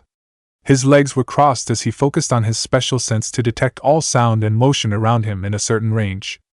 I need to work more on my special bloodline. I've been decent with it so far, and yet I feel like I can take it so much further. At times when I was at my highest peak of focus, I felt like I could feel more than just the movement around me, but also the very life and energy of nature itself. I need to improve my chakra control, maybe that will open some doors. I could probably start with water walking. From what I've read, that's a common skill for genin to learn between graduation from the academy and the Chunin exams. He stood up and approached the water as he also pondered how he would approach this challenge. Well, when I learned how to tree walk, it turned out that I had so much chakra that I didn't need any added focus to walk on trees. Maybe the water is the same. He approached the water without care and stepped on it. He actually felt the tension of water for that smallest second before he fell through, submerging himself in the steaming water. A second later he shot out of the water. His body was flushed red from the hot temperature as he held his face. My eyes. He gave himself about a minute to get over it, and thought about what just happened. Well, that was almost a total failure. But I did feel the water hold me for a moment. For that much to happen, that would mean I used enough chakra to affect the water, but not enough to hold me. Now that I think about it, water is not a solid or stable object. From what I've read on water walking, it takes a constant control over the flow of chakra. Water inflects and moves upon contact, but the way it moves is predictable. With my sense, I could also probably feel the movement of the water really easily once I make contact, allowing me to adjust faster and match the balance. Would be a lot like surfing. The issue for that would be that my chakra control is not good enough to use my sense with this flawlessly and simultaneously, as well as the fact that my body has some trouble managing a constant increased flow of my chakra without strain. He sighed as he couldn't think of a way around it. I'll just have to keep grinding at my sense and the water walking until my body and bloodline catches up. He would of course continue to throw strength training into his schedule. While his level of physical strength was more than enough, when it came to using his chakra, his body itself was not yet durable enough. His eyes peeked open as he got distracted by some old man continuously giving out a dumb giggle as he peeped through the wooden wall into the woman's side of the hot springs. He wore some odd yet somewhat more traditional sense of clothing, and had long shaggy white hair tied in a ponytail. Hey pervert, you're gonna get caught. The man snorted in indignation as he glared at Naruto. Kid, how dare you? Don't you know who I am? I am Jiraiya the Dash. Don't know, and I really don't care. You can peek on women if you want to, but it may not be the smartest thing to do so in a ninja village. Naruto feigned indifference, but he mentally had his eye on the man. He looks annoying, but I can tell his chakra levels are huge. He said his name was Jiraiya. That's not a common name, and he fits the description of the Sannin. PSSH boy, life is not without risk. If you aren't taking risks, then what is the point of living, as the saying goes? I don't think the saying goes quite like th. Live a little kid. Come over here, there are probably even some young ladies around your age over her. Oh ho! Some of them look kind of exotic too. Foreign girls, eh? Naruto's ear twitched as through his sense he was already somewhat aware of how many people were in the woman's side of the hot springs. Now that the old man had said that, it made Naruto focus on his sense more, getting a clearer outline of the bodies present. There were a few women over there, but two in particular got his attention instantly, and going by their body types and height, they already felt familiar to him. This might not be the best time for a dirty old man to be a pervert, so I'll stay right here. Boy, I thought I said dash. The mane flinched when the wall between the men and women's sides of the spring was cut several times before exploding into pieces. Wearing only towels to cover themselves, Yujito and Fu appeared, with the former looking quite irritated. Her fingers twitched as the nails of one of her hands had lengthened to an impossible length, resembling several narrow short swords. Oh, so she really can grow claws. I thought I heard a pervert nearby. Jiraiya paled as Fu cracked her knuckles with an evil grin and a blue fireball came to be above Yujito's hand. Screams of pain filled the springs before the old hermit was left in a smoking crater, as his body twitched while he lazed in unconsciousness. The girls huffed in satisfaction at their handiwork before looking around. They met the eyes of Naruto, who had not moved from his sitting position, and waved over at them. Hey! Naruto? Yujito blushed a bit as she remembered she wasn't in the most modest situation and adjusted the towel tied to her body in case it was loose. Naruto didn't even have the decency to look away while she did so, which made her brow twitch in irritation. Why, you weren't peeking at us like that, old man, were you? I didn't even know you two were here until some time after I got here. She put her hand on her hip, which he had to say looked really hot with her state of dress and wrapped up hair. Oh, and how exactly did you learn that we were here? Naruto didn't feel the threat as he answered without hesitation. I do have an extra sense, remember? I can feel the shape of everything within a certain range. Every curve and contour of the body, from your delicate feet and long legs traveling up to the small of your back, making the hit over your tight posterior. So, I don't need to use my eyes. Both girls turned red in embarrassment, feeling like they were completely naked as Yujito covered her already covered breast and nether region with her arms. Fu was visibly less embarrassed but still turned away from him to avert her gaze. His eyes narrowed in increasing slyness as he fully took in the scene in front of him, his tongue rolling over his teeth, showing that they were a little sharper than the average person. Though, seeing things in color and in person has its benefits too. That's it. We are not on display for you, pervert. She growled, showing that while her canines were more narrow than Naruto's, they were still sharp and cat-like as she held her hands at the ready, her nails lengthening into claws. Very well, I will accept my punishment. Naruto hopped up to his feet, making the two girls step back at how enthusiastically he did it, along with the fact he was clad in just a towel, which they just noticed. What are you, dash? But you must catch me first. Enjoy the show. Naruto posed before ripping off his towel and throwing it at Yujito's face. She held it there to cover her eyes as she shouted hysterically. Why did you strip? Ayudine? He's gone. Fu pointed out, causing Yujito to look past the towel and see he was indeed absent. The obvious distraction working on her actually ticked her off to the point that the towel in her hands was lit and a blue blaze quickly turning into ash. Fu, we are starting our training right after this so we can beat our fellow container's ass. In a swirl of wind accompanied with the rush of noise, Naruto appeared in a nearby forest. He was wearing swim trunks to keep his decency, as he completely avoided his rival Jinchuriki. He chuckled, knowing that they would probably want payback. It's like you want them to have more of a reason to try and stump you at the finals. Kuromi was laying on a branch in a tree above Naruto in her fox form. Of course, Naruto did not choose the location at random. He knew where she was and purposefully chose the location to escape to. Well, I want as good a fight as possible. Hey, at least I'm not trying to make them hate me. They are cute after all. You know, if I cared, I might feel just the smallest tinges of envy. If you didn't care at all, you probably wouldn't have said anything at all. Maybe, but as long as I have a place with you, however little it is, I suppose I'll be content with that. Naruto's eyebrow rose as he went still for a moment. This sense of both acceptance as well as some kind of hidden anguish. It reminded him of when she went into guilt trips. That made him feel uneasy as he wasn't sure what the cause of it was. Did I fuck up, or is she hiding something? Am Kuromi if I did something wrong, I dash. She dropped down from the tree, assuming her Hanyu form, and placed a finger to his lips, quieting him.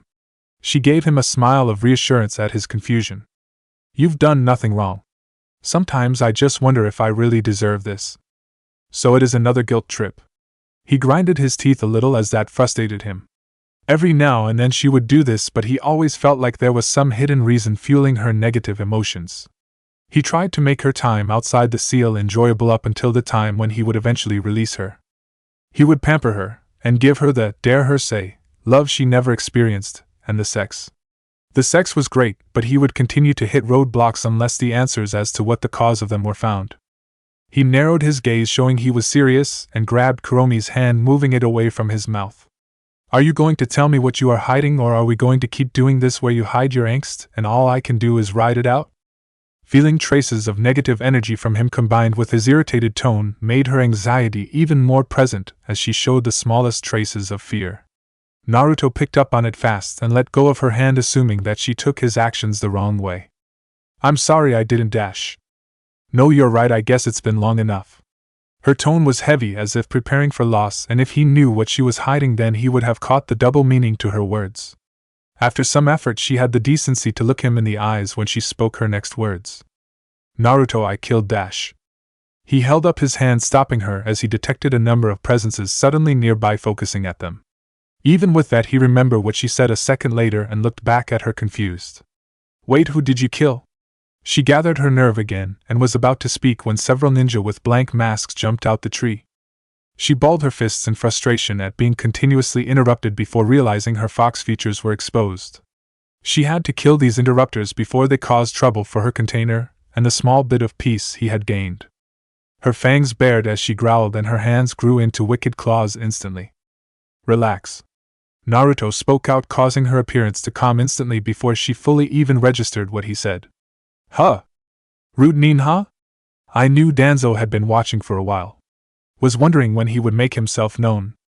As if on cue, the old war hawk himself strolled out from behind one of the nearby trees.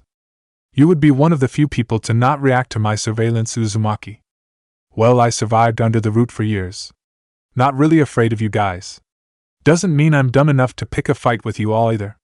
Danzo gave the smallest of nods before his lone visible eye shifted to the red-headed girl next to the boy. He saw the fox features and was honestly surprised. He had heard about them in the reports of his nin, but seeing them up close was a different matter. Either you have a very unique familiar or the fox is free. The latter is not something that can be allowed without control. What I do with my body is my business, Danzo, and since she is inside me, she is my business as well. Besides, it's not like she's on a rampage, and for good reason. I have her loyalty, and she wouldn't dare strike out at a village her container works to strengthen. Also, I can control her with my chains. He fingered the chain around her neck without breaking eye contact with Danzo, so he didn't see her blush at the act. But you already knew that last part, didn't you? Your skills at perception and deduction continue to prove themselves to be that of a genius. It is because of the lack of present threat, and how long the creature has gone on unnoticed in this village, that I have not taken action against it. He didn't show it on the outside, but Kuromi could feel him internally relax, as if he was fully prepared for the worst response and to fight. Danzo coughed as he stamped his cane into the ground, moving on to another issue. Now for the matter at hand. I will overlook the breach you have caused in your seal, but do not overlook your own training. In a discussion with the elders in Sarutobi, we have agreed on the idea of showcasing our village's might in a grander fashion.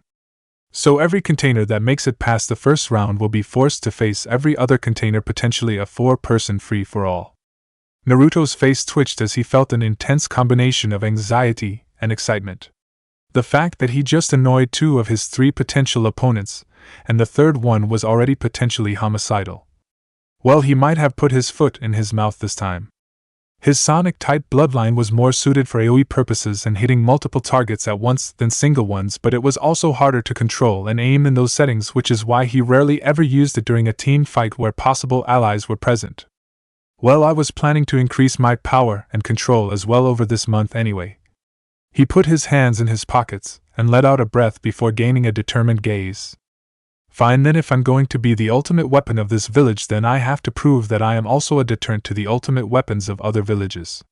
As long as I am a shinobi of this village. Also, because of the nature of such an event, it is highly likely that your status as a Jinchuriki will be revealed. It is up to you how you prepare for that. Danzo's line of sight shifted to Naruto's bared torso and noted the recent scaring. The X-shaped mark on his chest from his encounter with Yamada, he had heard, was where the boy had also been cursed. Yet at this moment all he saw was the remnants of a scar and the faintest of black markings. It was as if his body was treating the seal as some simple ailment, and was recovering against it. His eye then went to Kuromi as it narrowed in suspicion. She seemed to fidget in place from having her cover blown, but also for some other reason he was not aware of. Is the demon the cause? I have many questions for that bijou, but the majority of them do not take precedence right at this moment. All that matters currently is that this village's container continues to gain strength over this passing month. I am sure you already have your own goals you are working for during this month. As always, you have the freedom to use Root's training facilities to better yourself whenever you please. Thanks, old man. Naruto replied happily, causing Danzo's face to twitch, internally, so that he didn't visibly show it. After he graduated, however, Naruto had rarely visited any of the Root compounds at all, having taken to training himself. They walked through the village in silence, and being seen by the villagers caused a variety of things to occur. Naruto was fully dressed again in his attire he had at the end of the preliminaries, though without his bandages. He still received hardly any scorn from the women for obvious reasons, but the males were still an issue. To his small surprise and luck, many of the male shinobi had no obvious hate directed at him. The male villagers, however, were still a problem. He had to walk past the weight of their sneers and scowls, dealing with their insults. Some insulting him in earshot, some having the decency to try and be discreet about it, but it didn't matter when you have enhanced hearing and a bloodline that expands your sense over sound. People were giving the stunningly exotic redhead next to him catcalls. It didn't help that while her state of dress was not indecent, it did show off her curves and flawless legs. Legs that can make a woman jealous, and a woman that would make men jealous at Naruto for having. After around 10 minutes of walking, one of the idiotic villagers thought it would be funny to chuck a rock at Naruto. After all, he was just a village pariah and demon, so who cared, right? The small body of earth never reached Naruto. If it had hit him, it frankly would not have hurt, but with his sense his body reacted automatically, and so his chakra shattered it inches away from his skin, turning it into dust behind his head. It was a hand-sized rock too, and so he had to be impressed with the civilian's aim over that distance. Feeling the rock break apart, Naruto stopped in his walk. Despite not hitting him, the man and a few around him still laughed at potentially bothering the demon. Naruto didn't say a word as he kept walking towards a trash can. He lifted the metal receptacle like it was a paperweight and threw it down his line of sight, striking at the surprised offender with satisfying crash. Onlookers jumped while Kuromi's sweat dropped. It didn't matter if it was a trash can or not. Naruto just grabbed some random object and chucked it like a missile to hit a person dead on 30 meters away. Naruto didn't pay them any mind anymore the moment he threw the trash can, as he spun on his heel and kept walking. He tossed his hand at Kuromi, getting her to keep walking and follow him. After around 5 more minutes, they had found and entered a restaurant of sorts. It was a dark building and had a variety of functions depending on the time of day and day of the week. Right now it acted as a casual lounge with dining and drinks, and was popular for shinobi, but at the same time was not heavily visited. Kuromi was surprised at how easy Naruto was able to enter the establishment, and was confused when he pulled her to a booth to sit at. If she wasn't so confused, then she would have enjoyed the little bit of doting he did with his gentleman act as he helped her into her seat and waited for her. He sat down in front of her at the other side of the table. With a snap of his fingers, some waitress appeared to take their order. She had long dark hair and dull eyes, but still had a pretty face. Without Naruto having to say anything, the waitress placed down a tray with drinks for them. Not feeling like anything of flavor or spirit in origin at the moment, Naruto simply grabbed a glass of ice water as the girl left. This is the Hidden Foundation. At the moment it's a restaurant, and is both owned and controlled by Root. So you can guess why I have no problems here, as well as why there is such quick service. He set his glass down before reaching to grab her hand. He took a small moment to just focus on its soft warmth. Her hand really did feel like a human's. Even if it was much stronger than a human's, it wasn't hard or anything. Yet to the touch and to his sense, he could feel the power coursing through her like a raging fire rushing through a network of veins. He didn't notice, or rather choose not to notice, how Kuromi had blushed a little at how he had started to stroke her hand in an intimate fashion. Before she could call him out on it, he gave her a conflicting gaze that portrayed both seriousness and patience. Now I ask you once again, as we will not be interrupted here. There are privacy seals at these booths. So tell me what's wrong. What were you going to tell me in the woods? Who did you kill? She bit her lips as why they came to this building was made clear. I killed your parents. CRRCK. Naruto's chakra visibly reacted with the air for a second as a spark bounced off his body before disappearing. Kuromi winced a little as his grip on her hand had instantly tightened. It wasn't enough to hurt her, a bijou, but it would someone less, and it was because of the reason for that reaction that it still hurt her emotionally. He lifted one hand and made us several hand signs. It was a signal to the waiters that they not be interrupted. A moment later the curtain was also drawn on their booth, giving them more privacy. He closed his eyes and suddenly both of them were in his mindscape. Crossing his arms as he stood in front of her, as she prepared for the worst. Explain. Well, almost 15 years ago, before I was sealed in you, I had a previous container. Her name was Uzumaki Kushina. Kuromi's eyes widened at him as he shrugged. I've done some digging. All I had to do was search all Uzumaki that have lived in this village, then those that were of an age that they could have been my mother, and then those that were deceased. It's interesting that all famous Uzumaki in the village were female, but at the same time they were all dead. It's obvious that the fourth Hokage was my father, so finding that there was only one Uzumaki he ever associated with directly, well, it was too easy. But you don't know what happened to them?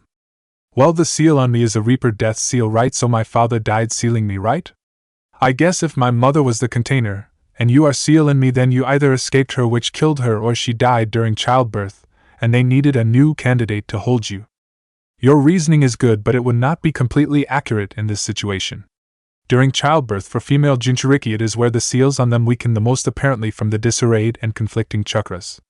It becomes chaotic and imbalanced to the point it breaks down high-level seals faster than they can restore themselves. Kind of like my chakra? She nodded and continued. I've been a prisoner to seals for longer than your mother had actually been alive, but that's not important right now. So I yearned for freedom, but I did not completely hate Kushina, and I had my own morals about killing a pregnant woman. Now Uzumaki have a strong life force, and so she would have survived having a bijou removed from her. Uzumaki blood is strong even in those not full-blooded, but you already knew that, I assume. That's why you were intending to free me? Actually, I wasn't sure on that. I figured if I did it gradually my body would adapt so I wouldn't die when I freed you. Wasn't completely sure though. Why you can't just dash? She calmed herself as his stupid risk was not the reason for their conversation. Now I won't lie and say I had no intention of trying to escape after you were born. In that moment of Kushina's weakness, she wouldn't have been able to stop me. So even if I was forced out, I am still guilty. At the day of your birth, a man showed up. He had a mask and a Sharingan. He used that eye to pull me out of your mother and subjugate me. The way she spat out the words made Naruto interpret it far worse than what she meant. With me under the control of his Sharingan made me attack the village. Once again, I had no huge issue with that, so I am guilty as well. Oh. He blinked as he calmed down. Of course, she wasn't using a human body at the time, so that brought down the possibility of her subjugation, meaning rape, down to 0. During this time, the masked man fought the fourth somewhere. I was vaguely aware of what was going on, but did not care that much. After a while, I suppose the masked man had momentarily lost some ground as his control over me had been broken, but I was lost in my frenzy. The fourth, to stop me from my rampage, intended to seal me within you.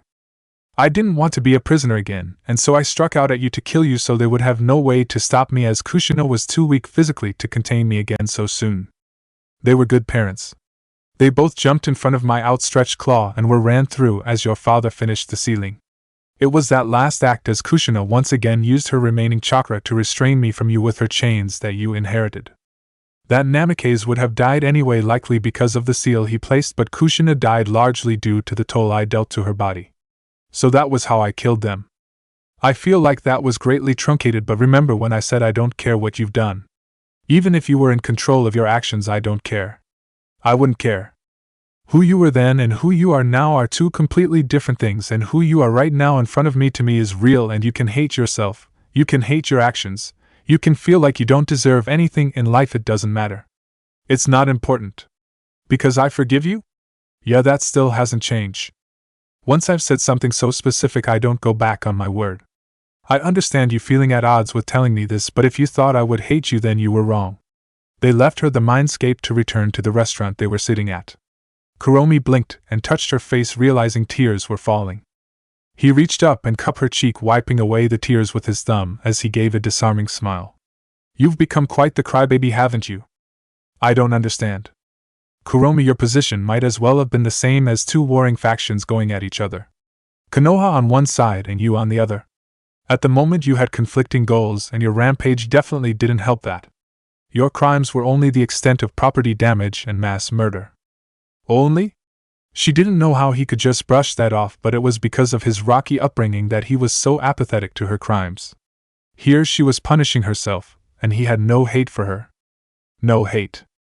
No hate at all. It was only just now that she realized it, but her own power, her own yokai, it was as if it were soaked red in the blood and hatred of her life and her victims, but in front of Naruto. It was as if he was breaking down what she was known for and rekindling her flame into one that was golden. You're a tailed beast and the strongest existing one, right, Kuromi? For your own crimes out of the, however old you are. Her face twitched in irritation. Your only crimes consist of leveling property and stepping on some ants? I bet you never gave the people you killed a second thought. You only care because it affected me. Well, But you are missing the fact that I don't really care about what has happened to this village? This is just an area to gain control and power. If people want to bitch about the past they can, but if they touch you they will suffer. So please don't suffer simply because I didn't have the best life. My life is great now because you are a part of it. She now grabbed a random drink as she spoke meekly, not making eye contact. Sometimes I wonder if you just say these things to play with my emotions. That's alcohol. She stopped as she was about to drink it and sniffed. The smell caught her off guard with her senses as she had a dizzy spell. Deciding it would be wise to put the glass down, she went and did so and grabbed something else, but paid attention this time. It is bothering me though. Who freed you from my mother? The way I see it, they are much guiltier of their crimes than you are. Well, only one person with that I was ever able to control me, and that was Uchiha Madara. That founder? He has to be dead by now, and even if he wasn't, I doubt he would have the strength to fight the fourth, even if his eyes were still good at that advanced age. Something to think about, he supposed. Why did you drag me out to a trench? It was the next day, and Jiraiya had found him, apparently wanting to prove to him his greatness as a Sannin. Naruto didn't care, which just made Jiraiya even more adamant. This trench is the deepest spot in the area. So deep that light hardly touches the bottom. If you jumped to the bottom you would die and likely not be found. This will be the perfect spot to teach you summoning dash. I don't care. I have a fucking tailed beast. The biggest and strongest one, so what use do I have for summoned animals? He was surprised how easily Naruto brought up his inner demon. Well, what if you run into threats that where the use of a tailed beast would be too excessive? If I can't handle those kinds of issues on my own, then what kind of man am I? Besides, my chakra is great for hitting larger targets and multiple targets. Don't you also want to sign the Great Toad contract of the legendary Jiraiya and the fourth Hokage as well? A fox is so much better than a toad. Naruto heard a hum of satisfaction in his head. Jiraiya's pride was continuously hurt by this kid not seeing how great he was. Well then, if not, then how about Fuinjutsu? I am a seal master after all. I'm an Uzumaki. Even if I'm self-taught, I'm already high Chunin to Jonin level in it, which basically means I'm almost like an amateur master because no one here does seals except a few. Also, don't waste my time. I'm preparing for the finals, and I'm pretty sure you are not a Fuinjutsu expert who is known for using seals in combat like the fourth, the first, or an Uzumaki. You worked with my dad, right? Don't you have the Rasengan or anything? The old man's jaw dropped at that. One, because of how good Naruto was at seals already, but the other reason was because, you know, it really is not that good of a secret. Kind of obvious when you think about it for a second. Oh, okay then. I guess I can teach you Rasengan. Naruto held up his hand and chakra started to spiral over his palm and was slightly white in color. I can get this far, but the moment I try to compact it into a sphere it explodes. Probably because of my chakra. He's already on the first step? How long have you been working on this? Since last night, I guess. Jiraiya paled at this kid. A genius of such a level was right here all along? What are you? The ultimate weapon. What?